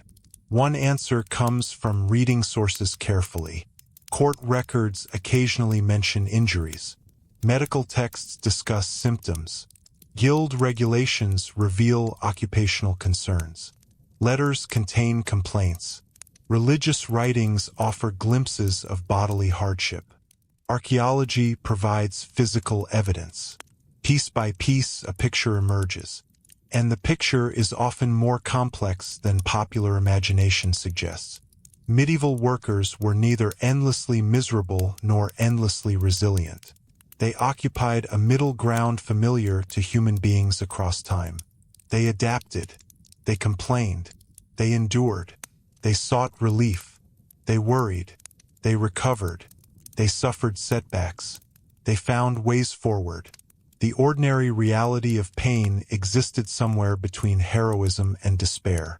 One particularly revealing group within urban society was servants. Service represented one of the largest forms of employment available to young people. Many adolescents left their childhood homes and entered other households as servants. The arrangement provided training, income, food, lodging, and social connections. But it also demanded physical effort. Domestic service blurred the boundary between work and life. A servant often lived where they worked. Responsibilities could begin early and continue late. Tasks varied constantly: carrying fuel, preparing food, cleaning, washing, running errands, tending animals, assisting guests, maintaining household order. Because service touched so many aspects of daily life, the physical demands were equally varied. And unlike specialized craftsmen, servants rarely developed routines centered around a single skill. Instead, they became adaptable. Adaptability sounds positive. In practice, it often meant being available for whatever labor was required. This expectation could produce a different form of fatigue. Not the strain of repetition alone, but the strain of unpredictability. The body could never entirely settle into one pattern. A servant might spend one day carrying supplies and the next hauling water, cleaning floors, or helping prepare a feast. Readiness itself became part of the job. The same principle extended into larger institutions. Monasteries, hospitals, castles, and noble households all depended upon workers performing countless practical tasks. The smooth operation of these places required labor that often went unnoticed by those benefiting from it. And this brings us toward a surprisingly important question. If pain was so common, if labor shaped nearly every aspect of life, and if physical endurance underpinned so much of medieval society, how did people actually think about rest? Not rest as a modern luxury, not vacation, not retirement, but the simple act of allowing the body time to recover? The answer is more complicated than it first appears. Because while medieval Europe certainly demanded enormous amounts of labor, it also inherited religious traditions, medical theories, seasonal rhythms, and social customs that occasionally pulled in the opposite direction. They suggested that bodies could not work endlessly, that fatigue had limits, that recovery mattered. And as physicians, clergy, employers, and workers all wrestled with these realities in different ways, medieval ideas about work and rest would begin revealing some of the most surprising assumptions of the entire age. They suggested that bodies could not work endlessly, that fatigue had limits, that recovery mattered. And as physicians, clergy, employers, and workers all wrestled with these realities in different ways, medieval ideas about work and rest would begin revealing some of the most surprising assumptions of the entire age. One of the easiest mistakes a modern observer can make is to imagine medieval Europe as a place where people worked constantly without interruption, every day of the year, until their bodies finally gave out. The reality was more complicated, and in some ways more interesting. The medieval calendar was not organized around modern concepts of weekends, paid vacation, or retirement. Yet it was filled with pauses. Religious observances structured time in powerful ways. Feast days, saints' days, holy seasons, and local celebrations created interruptions in ordinary labor. Some were major events recognized across entire kingdoms. Others belonged only to particular towns, guilds, monasteries, or regions. To a modern worker accustomed to measuring free time in weekends and annual leave, this rhythm can seem unfamiliar. Yet it reflected a different understanding of how life should be organized. Time itself was not viewed solely as a resource for productivity. It also belonged to worship, community, ritual, memory, and reflection. This did not mean medieval workers enjoyed endless leisure. Far from it. Agricultural realities alone made that impossible. Harvests could not wait because a feast day happened to arrive. Animals still required care. Fires still needed tending. Bread still had to be baked. But the existence of these interruptions reminds us that medieval society recognized something fundamental. Human beings could not be treated as endlessly productive machines.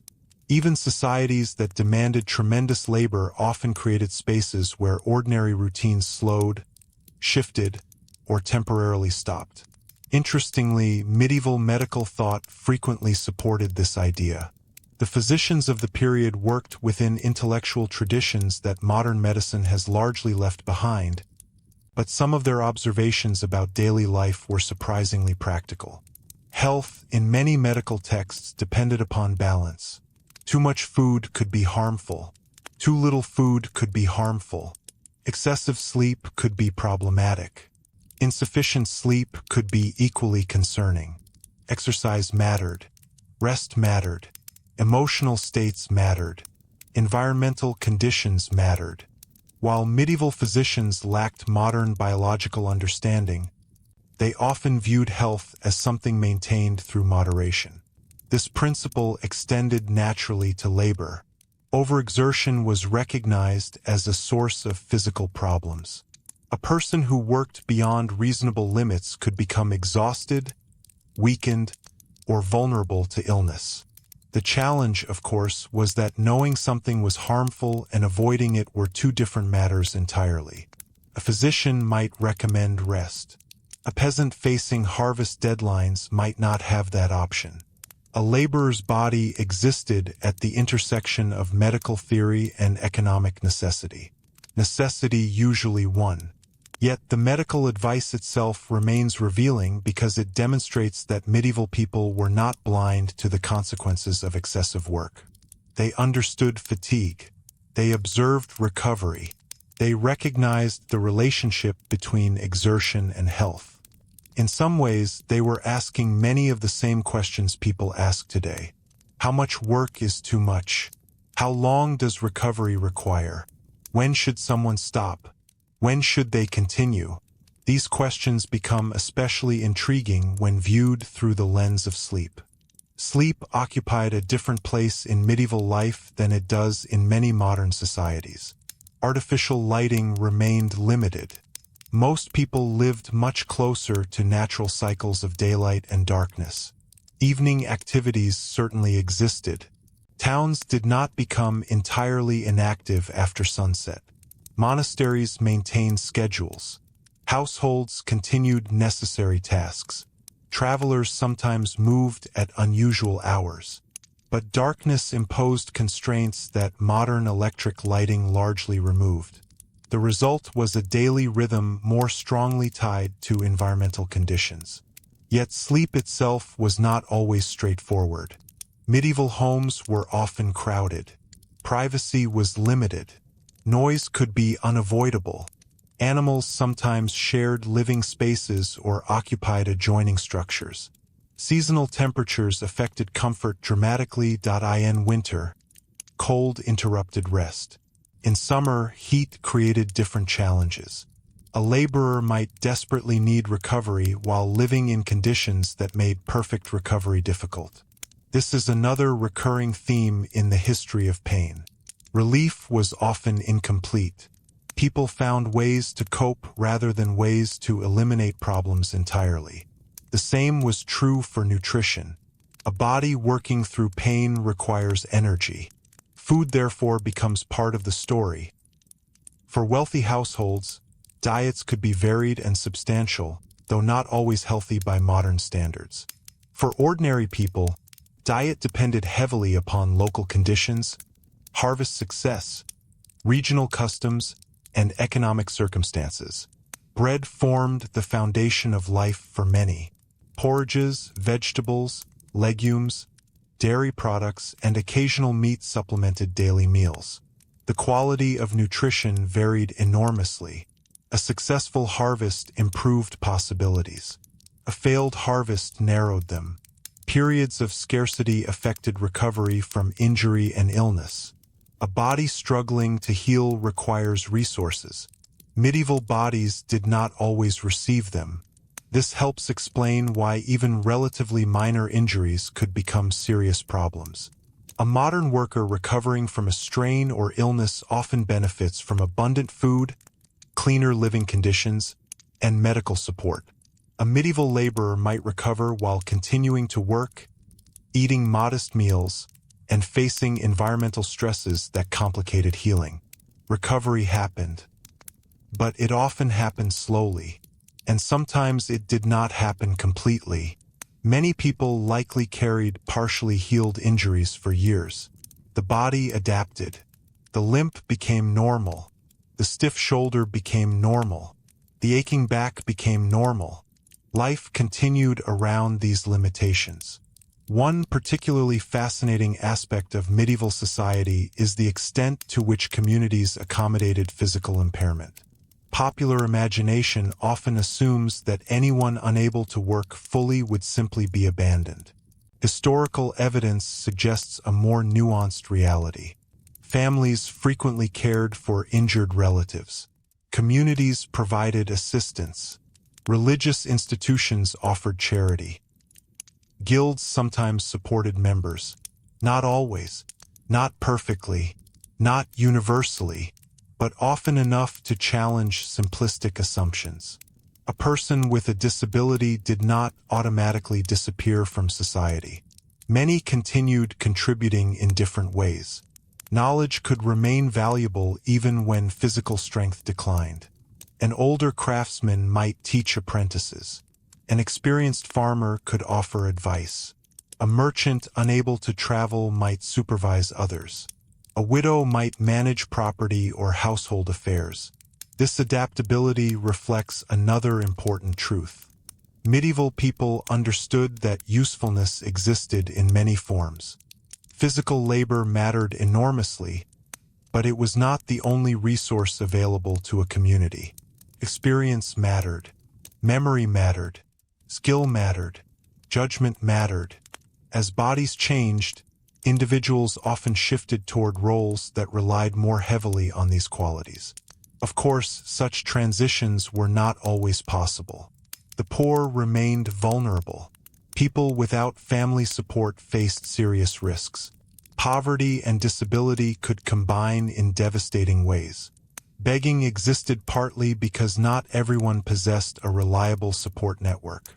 Hospitals and charitable institutions attempted to address some of these needs, though their capabilities remained limited.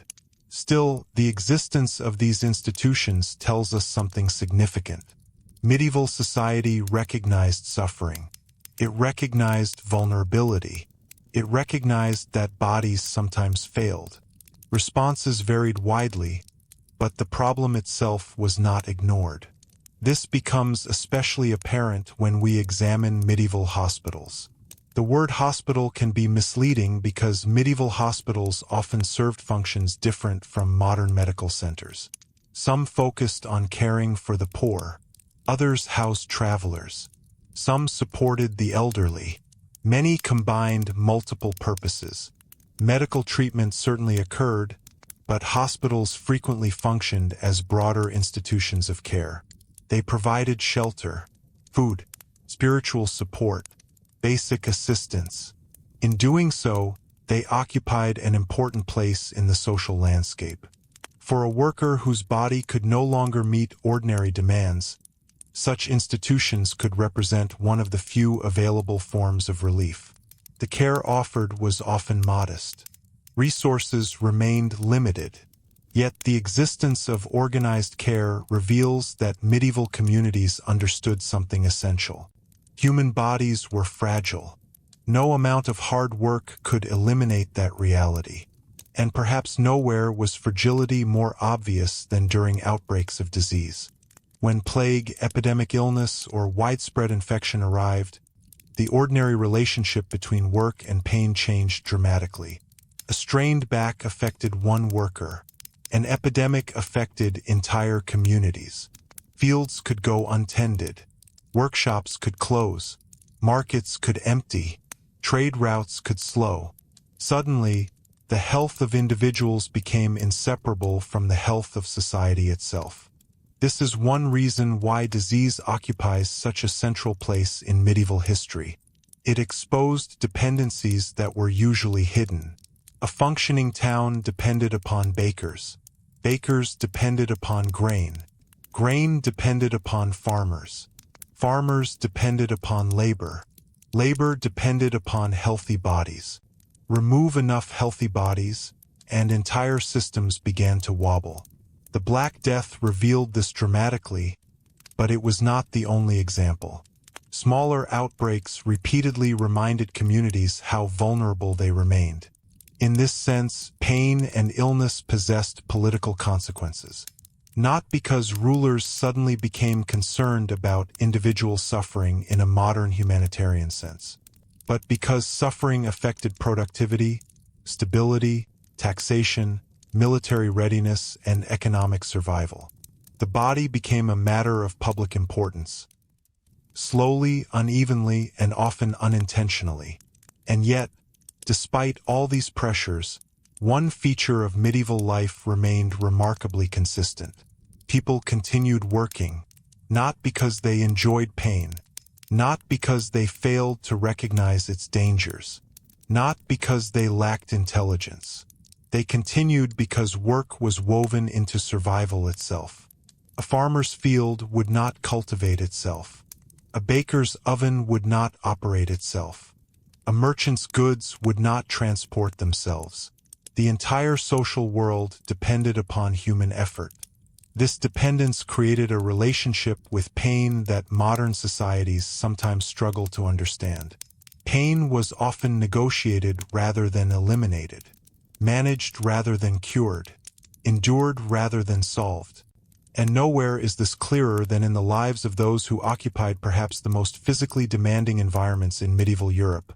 The workers who spent their days not in fields, roads, workshops, or markets, but in landscapes where nature itself seemed determined to resist human labor. Dense forests that required clearing. Marshlands that demanded drainage. Mountain regions that challenged movement. remote frontiers where settlements pushed slowly into difficult terrain. Here, the struggle between human bodies and the natural world became especially visible. And as medieval populations expanded, economies grew, and new lands came under cultivation, countless workers found themselves confronting environments that tested endurance in ways even experienced laborers had never previously encountered. It is toward those frontier landscapes, where the limits of both human strength and human determination were constantly being measured, that the story now turns. It is toward those frontier landscapes, where the limits of both human strength and human determination were constantly being measured, that the story now turns. For much of the medieval period, Europe was not a finished landscape. It can be tempting to imagine medieval kingdoms as stable territories filled with established villages, cultivated fields, and familiar roads. Yet large portions of the continent remain difficult, sparsely populated, heavily forested, marshy, mountainous, or only partially integrated into settled agricultural life. Expanding population created pressure. Growing communities needed additional land. Monasteries sought new resources. Lords hoped to increase revenues. Settlers searched for opportunities. And so, across many regions, people pushed outward into environments that resisted easy occupation. This process required enormous labor. Perhaps more than almost any other type of work, frontier labor revealed the direct confrontation between the human body and the natural world. A forest appears peaceful from a distance. A dense medieval forest experienced from within could feel very different. Trees had to be cut. Roots had to be removed. Brush had to be cleared. Wood had to be transported. Stumps sometimes required years of effort to eliminate completely. Even after land had been cleared, it often demanded further work before cultivation became practical. The achievement was not a single event. It was a long process measured in aching muscles and repeated effort. For many laborers, the first challenge was simply movement. Dense woodland restricted visibility. Travel could be slow and exhausting. Tools had to be carried. Supplies had to be transported. Weather conditions could transform manageable terrain into a muddy struggle. Every task consumed energy, and unlike established villages, frontier areas often lacked the infrastructure that made work slightly easier elsewhere. There were fewer roads, fewer buildings, fewer support networks, less immediate assistance. A worker injured in a remote clearing might find help difficult to obtain. This isolation increased risk. It also increased the psychological burden of labor. Pain feels different when recovery resources are nearby. It feels different when they are not. The clearing of forests represented one of the great collective efforts of medieval Europe. Yet historical memory often reduces it to maps showing expanding settlement. The maps tell part of the story. They do not show the bodies involved. They do not show the laborer swinging an axe hour after hour. They do not show the hands blistering beneath wooden handles. They do not show the shoulders tightening from repetitive motion. They do not show the exhaustion waiting at the end of the day. And yet, these invisible experiences made expansion possible. The same pattern appeared in wetlands. Marshes presented different challenges. Where forests resisted through density, marshes resisted through instability. Water complicated everything. Footing became uncertain. Movement slowed. Construction became difficult. Disease sometimes flourished. Drainage projects demanded careful organization and immense effort. Workers dug channels, built embankments, redirected water, maintained systems that required continual attention. The work could be physically punishing. Mud clung to clothing and boots. Tools became heavier. Progress often appeared frustratingly slow. Yet the rewards could be significant. Land reclaimed from wetlands sometimes became highly productive. Communities willing to endure years of difficult labor could eventually gain valuable agricultural resources.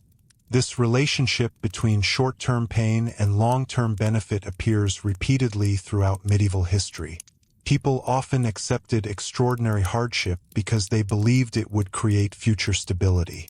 Whether that stability arrived depended on many factors: weather, politics, disease, conflict, simple luck. But the hope remained powerful. A family clearing land was not merely enduring discomfort. They were investing effort into a future they hoped their children would inherit. This perspective helps explain why medieval workers frequently tolerated conditions that seem astonishingly difficult to modern observers. They were rarely working solely for the present moment. They were working within larger cycles: family cycles, agricultural cycles, religious cycles, generational cycles. Pain existed within those broader horizons. Nowhere was this more evident than in mountain regions. Mountains imposed challenges that could not simply be cleared away. Roads had to adapt to terrain. Settlements occupied limited spaces. Agriculture often required ingenuity. Transport became more difficult. Weather changed rapidly. Cold remained a persistent concern. For workers living in these environments, physical endurance became inseparable from daily life. Consider the task of transporting goods through mountainous terrain. A route that appears modest on a map might require steep climbs, careful footing, and tremendous effort. Pack animals helped, but animals had limits. Loads still required management. Accidents still occurred. Paths could become dangerous after storms. Snow could isolate communities. Rockslides could block routes entirely. The landscape itself shaped the body. People adapted. They developed local knowledge. They learned routes. They learned weather patterns. They learned where danger tended to emerge. Experience became a survival tool. Yet experience did not remove physical strain. It merely made strain more manageable. This distinction is important because medieval endurance is often misunderstood. The people of this period were not superhuman. They did not possess limitless toughness. They became skilled at functioning within demanding environments. That skill sometimes looks like extraordinary resilience from a modern perspective. In reality, it often reflected adaptation. The difference matters. Adaptation does not eliminate suffering. It changes how suffering is navigated. A person accustomed to carrying heavy loads may perform the task more efficiently than a novice. The load still weighs the same. This principle applies across almost every occupation we have discussed. Farmers adapted to agricultural labor. Sailors adapted to the sea. Craftsmen adapted to workshops. Travelers adapted to roads. Frontier settlers adapted to difficult landscapes. The body learned. But learning rarely came without cost. Another revealing aspect of frontier life involved construction. New settlements required buildings. Buildings required materials. Materials required labor. A newly established community often needed houses, storage structures, fences, workshops, mills, roads, bridges, and religious buildings. Each project demanded effort.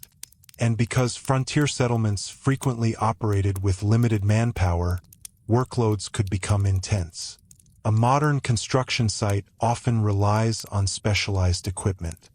Medieval builders relied heavily on human strength. The physical demands were unavoidable. Stone had to move. Timber had to move. Earth had to move. Someone moved it. The remarkable thing is not that workers experienced pain. The remarkable thing is how much they accomplished despite it.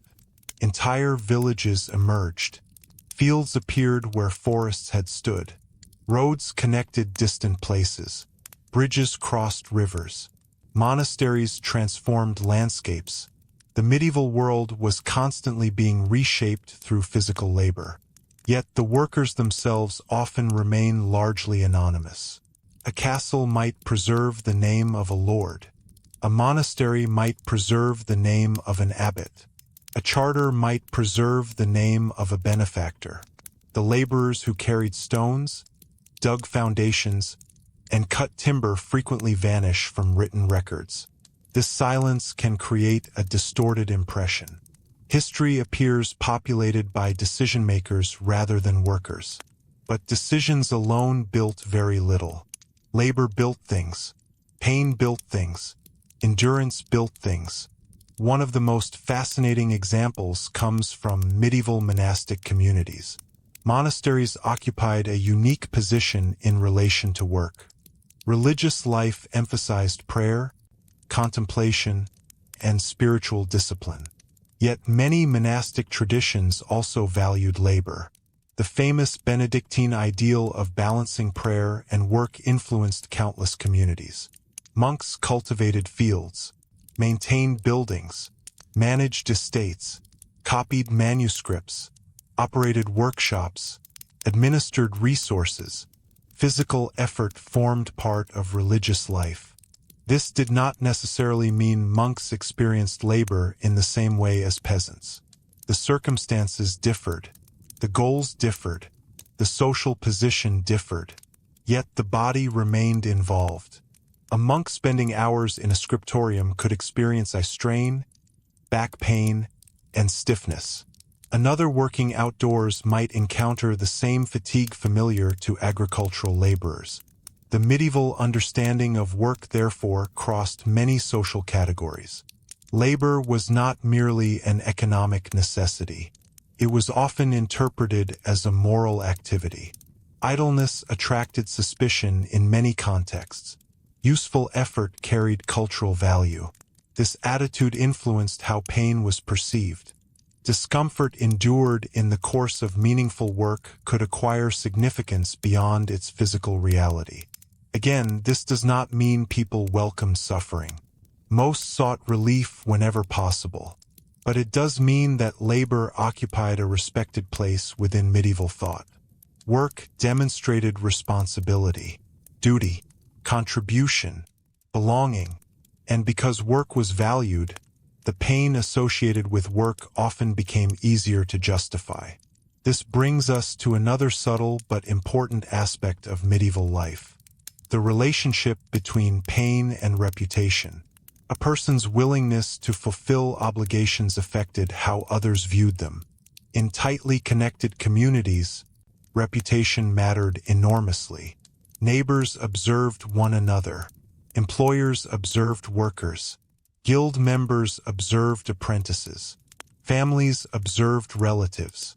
Reliability possessed social value. A worker known for persistence could gain trust. Trust created opportunities. A person perceived as unreliable might face difficulties securing employment, assistance, or support. This social dimension sometimes encouraged individuals to continue working despite discomfort. Not because they wished to impress others dramatically, rather because reputation influenced practical outcomes. The village remembered. The workshop remembered. The household remembered. Human beings have always lived partly through the judgments of those around them. Medieval communities were no exception. Yet here we encounter another important reversal. While endurance could be admired, communities also recognized limits. Someone permanently injured was not necessarily condemned for weakness. Old age commanded respect in many settings. Illness could inspire sympathy. Religious teachings emphasized charity. Families often carried obligations toward vulnerable members. The medieval world contained both expectations and accommodations, both pressure and compassion. Neither existed perfectly, but both existed. This complexity is what makes the history of pain so revealing. Pain exposes the values of a society.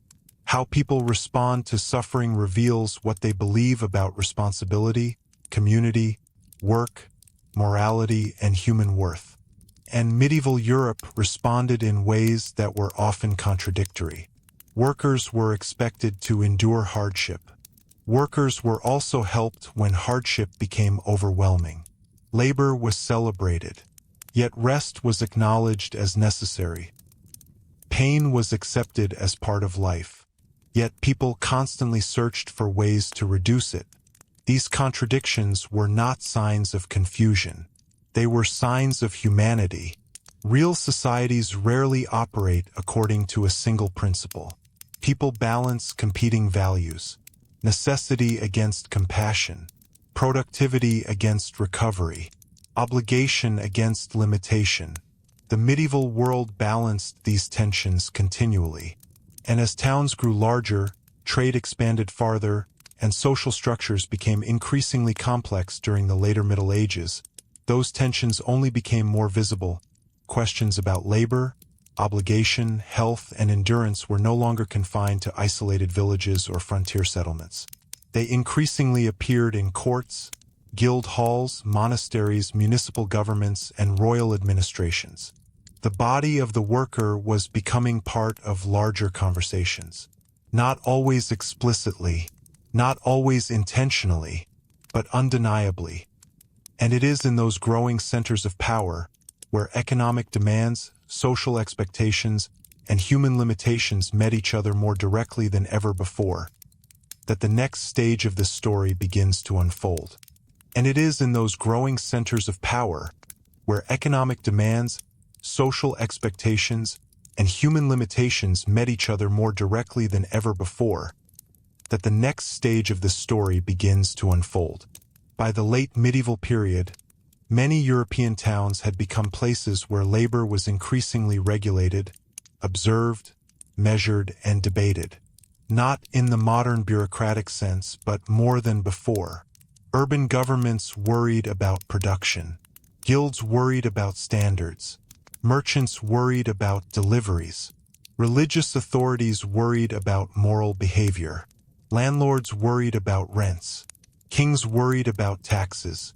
At the center of all these concerns stood human beings whose bodies remained stubbornly limited. This may sound obvious, but it was one of the fundamental realities shaping medieval society. Every institution depended on labor. Every labor system depended on bodies. And every body eventually grew tired, became injured, fell ill, or aged. No regulation could fully escape that fact. No law could abolish it.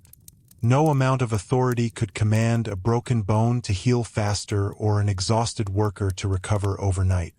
In this sense, physical limitation acted as a quiet force throughout medieval history.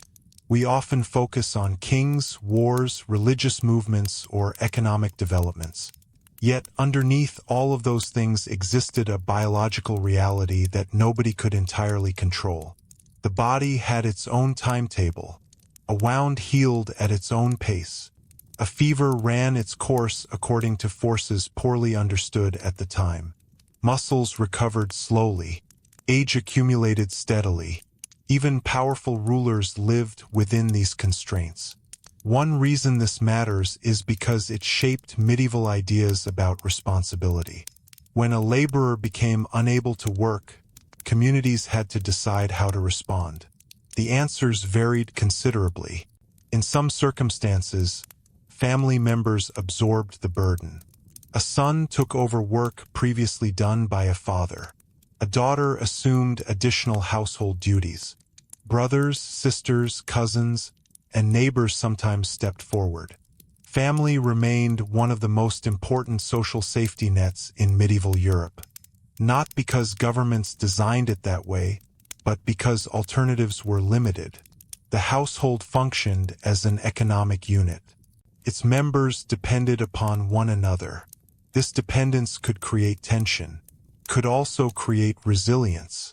A family with multiple working adults might survive a temporary injury more easily than someone living alone. The loss of one person's labor mattered. The loss of an entire household's labor could become catastrophic. This is partly why marriage, kinship, and household organization carried such practical significance. These were not merely personal relationships. They were survival structures. Pain often revealed their importance. An injury that might appear individual quickly became collective. If a farmer damaged his leg during harvest, the problem belonged not only to him. It belonged to everyone depending upon that harvest. If a craftswoman became ill, household income could decline. If a servant could no longer perform duties, employers had to adapt. The medieval world constantly transformed private suffering into public consequences. That transformation becomes particularly visible in legal records. Court documents occasionally preserve moments when injury disrupted expected obligations. Workers failed to complete contracts. Tenants sought relief. Employers pursued disputes. Accidents created complications. Such records are valuable because they offer brief glimpses into the practical consequences of pain.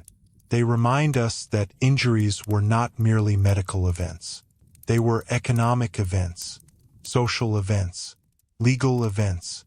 A broken arm affected much more than a single limb. It affected work capacity, household planning, income, obligations, relationships. The body connected all of these things together. Sometimes these records reveal surprisingly ordinary accidents. A fall, a kick from an animal, a tool slipping during work, cart overturning, a construction mishap. The very ordinariness is important. Medieval life did not require spectacular disasters to generate suffering. Daily routines produced risks all by themselves.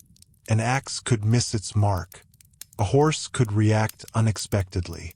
A ladder could fail. A fire could spread. Most workers lived in close proximity to danger. Not constant danger in a dramatic sense. Rather, constant exposure to small possibilities of injury. The cumulative effect was significant. It also helps explain why medieval people developed practical attitudes toward risk.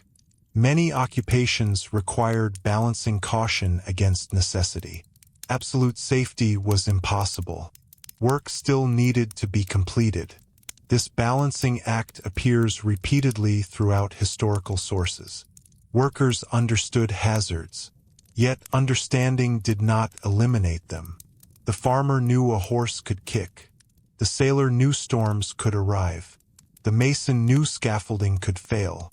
Knowledge reduced risk. It never removed risk entirely. Perhaps nowhere is this clearer than in the world of fire. Fire occupied a central place in medieval life, provided warmth, light, cooked food, supported industry, allowed metalworking, powered countless activities. Yet the same fire that made daily life possible also posed serious dangers. Burns were common occupational injuries. Smiths worked near furnaces. Bakers stood before ovens. Household servants managed hearths.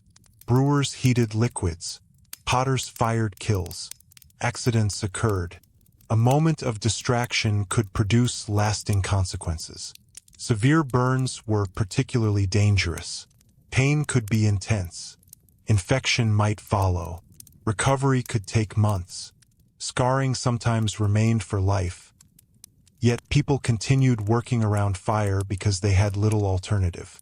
Medieval society depended upon controlled combustion. The danger was accepted because the benefits were essential. This relationship between necessity and risk appears again and again. Human beings often tolerate hazards when the alternative seems worse. Medieval workers were no different. Another revealing category of pain involved vision. Modern audiences rarely think about eyesight when imagining medieval labor, yet many occupations depended heavily upon visual precision. Scribes copied texts by candlelight. Illuminators painted intricate details. Weavers monitored complex patterns. Jewelers handled tiny objects. Tailors performed detailed stitching. Accountants maintained records. Clergy read manuscripts. The eye itself became a working tool. and like other tools, it could wear down. Poor lighting created strain. Age reduced clarity. Injuries could impair sight permanently. A person whose livelihood depended upon visual accuracy faced obvious challenges when eyesight declined. Unlike a broken arm, deteriorating vision often arrived gradually. There was no single accident, no dramatic moment, only a slow realization that tasks were becoming more difficult. Medieval people recognized this process. They may not have understood it scientifically, but they observed its consequences. Glasses began appearing in Europe during the late 13th century and became increasingly used thereafter. Their existence reveals something important. People valued the ability to continue working. Technologies that preserved productivity found eager users. Spectacles did not eliminate pain or aging, but they helped some individuals remain effective longer. This is another example of a broader pattern. Medieval society constantly searched for ways to extend the usefulness of the body, not because people viewed workers as machines, rather because labor remained indispensable. Every additional year of productive work mattered. Every additional year of productive work mattered not only to individuals but to institutions as well. Monasteries valued experienced scribes. Guilds valued master craftsmen. Merchants valued trusted agents. Households valued capable workers. Communities accumulated knowledge through people, and losing that knowledge carried costs. This becomes especially evident when we examine how medieval society treated expertise. A young laborer might possess strength. An older laborer often possessed judgment. The distinction mattered. A master mason understood structural problems that an apprentice could not yet see. A seasoned sailor recognized weather signs invisible to newcomers. An experienced farmer could read subtle changes in soil, animals, and seasons. Knowledge reduced mistakes. Mistakes often produced injuries. In this way, experience sometimes functioned as a form of protection. Not perfect protection, but meaningful protection. And yet experience created its own paradox. The people with the most knowledge frequently carried the greatest physical wear. Years spent gaining expertise left marks. The master craftsman often possessed arthritic hands. The veteran sailor carried old injuries. The aging farmer worked with a damaged back. The experienced worker knew more partly because they had survived long enough to learn. Their knowledge was written into the body itself. This creates one of the quiet ironies at the center of medieval labor. The workers most capable of avoiding certain dangers were often those already carrying the accumulated consequences of earlier ones. History rarely unfolds through neat solutions. It unfolds through trade-offs. Medieval workers understood this instinctively. Every year brought gains and losses. Strength increased, then declined. Skill improved, then became harder to exercise. Experience accumulated while the body gradually weakened. The process was universal.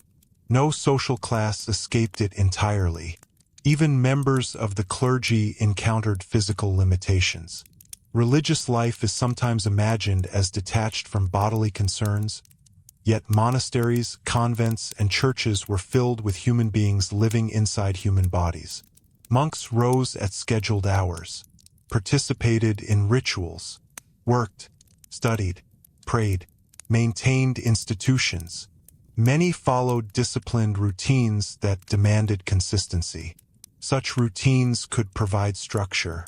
They could also impose strain.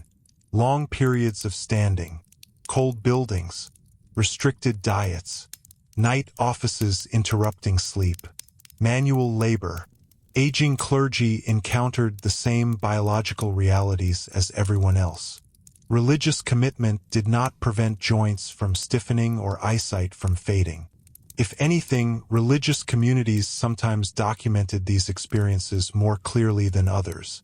Monastic records occasionally reveal concerns about illness, infirmity, aging, and care. Such records remind us that medieval people spent considerable time thinking about bodily limitations. They simply framed those limitations differently. Modern societies often emphasize control. The medieval world frequently emphasized endurance. Not because endurance was preferred to health. Health was greatly valued, but because control remained elusive. Many conditions could not be cured. Many injuries could not be fully repaired. People therefore devoted significant energy to adaptation. Learning how to continue despite limitations became an important life skill. And perhaps nowhere was adaptation more necessary than during periods when nature itself seemed to turn against human efforts. A failed harvest could transform ordinary pain into something more severe. A difficult winter could magnify existing hardships. Floods destroyed work. Droughts threatened food supplies. Storms damaged infrastructure. The body was already carrying the burdens of labor. Environmental crisis added new burdens on top. It is here, at the intersection of work, pain, and survival, that we begin approaching one of the most demanding tests medieval workers could face. Because while daily labor slowly wore down the body, and accidents occasionally injured it, there were moments when entire communities found themselves pushed beyond ordinary limits. Moments when exhaustion, hunger, illness, and uncertainty combined. Moments when working through pain was no longer simply a personal challenge but a collective necessity. And it is in those periods of scarcity, failed harvests, and mounting pressure that the next chapter of the story starts to emerge.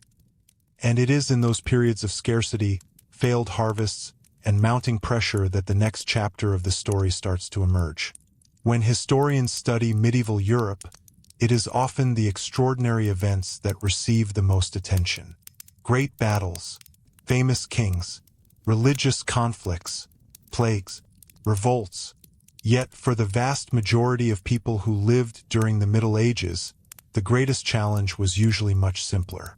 It was getting through another year, another winter, another harvest, another season in a body that had already given so much. This is perhaps the deepest truth hidden beneath the subject of working through pain in medieval Europe. The story was never really about pain alone. Pain was only the visible surface of something larger. Beneath it lay questions of survival, responsibility, community, faith, and endurance.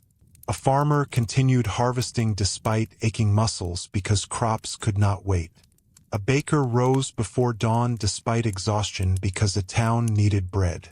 A sailor worked through cold and discomfort because ships connected distant worlds. A mother carried on through illness because children depended upon her. An apprentice accepted years of physical hardship because skill promised a future. Again and again, medieval people made decisions that can seem astonishing from a modern perspective. But the more closely we examine their world, the less mysterious those decisions become. Most were not trying to prove toughness. Most were not seeking suffering. Most were not blind to their own discomfort. They were responding to circumstances, to obligations, to realities that gave them limited room to choose otherwise. That does not make medieval people tragic figures trapped in endless misery, nor does it transform them into heroic symbols of superhuman resilience. The truth lies somewhere in between. They were people, human beings navigating difficult conditions with varying degrees of success. Sometimes they adapted remarkably well. Sometimes they struggled.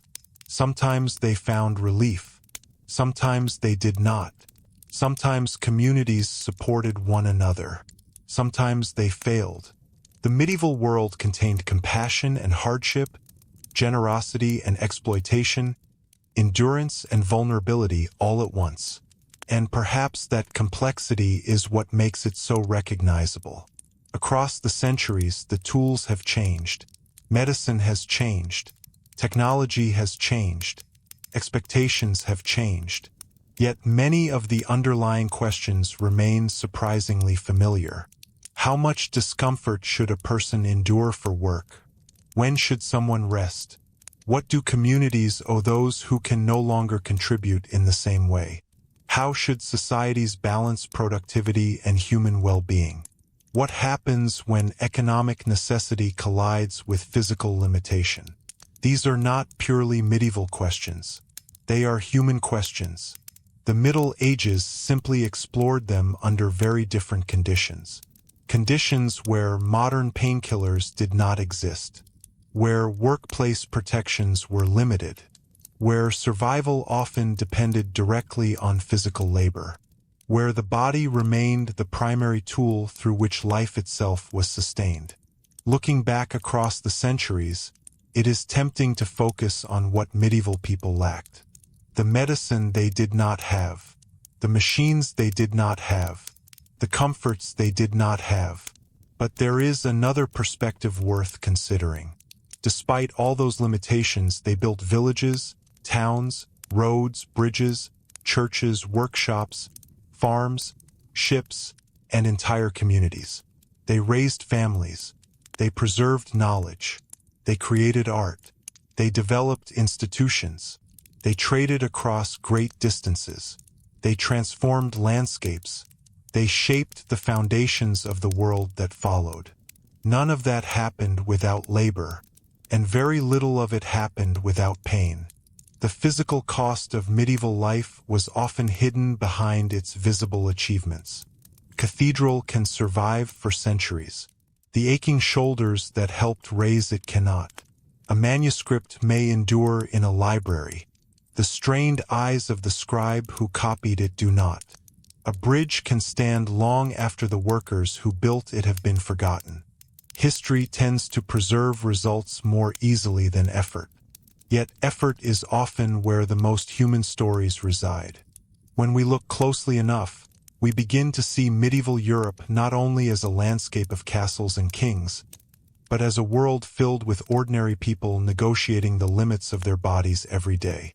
People waking before sunrise, people carrying loads, people enduring weather, people recovering from injuries, people adapting to age, people finding ways forward despite uncertainty. In many ways, that daily persistence was one of the great unrecorded achievements of the medieval world. Not because it was dramatic, precisely because it was ordinary, and perhaps that is the final irony. The individuals who worked through pain were rarely the ones whose names entered chronicles. Most left little trace behind. No monuments, no grand biographies, no famous speeches. Yet without them, the medieval world could not have functioned. Their labor filled granaries, built homes, maintained roads, produced goods, moved information, sustained institutions, and carried society forward one difficult day at a time. So when we ask what it was like to work through pain in medieval Europe, the answer is not a single story. It is millions of stories. Stories of farmers and sailors, craftsmen and servants, pilgrims and miners, mothers and monks, laborers and merchants. Different lives, different circumstances, different forms of suffering, different forms of endurance, connected by a shared reality. The reality of living in a world where work was essential, recovery was uncertain, and the body remained both a precious resource and an unavoidable limitation. Perhaps the most remarkable thing is not that medieval people experienced pain. Every human society does. The remarkable thing is how they continually found ways to live, work, build, believe, adapt, and endure alongside it. And in doing so, they left behind a quieter lesson than many famous battles or royal dramas. History is not only shaped by moments of triumph or catastrophe. It is also shaped by ordinary people continuing despite difficulty, by individuals whose names are forgotten but whose efforts remain embedded in the world they helped create. As we leave medieval Europe behind, it may be worth reflecting on which detail surprised you most, or which part of daily life felt hardest to imagine living through yourself. And if there is another corner of history you would like to explore on a future evening, I'd be glad to meet you there. Until next time, thank you for spending this journey through the past together, and for sharing a little time with the countless ordinary people whose endurance quietly helped shape history.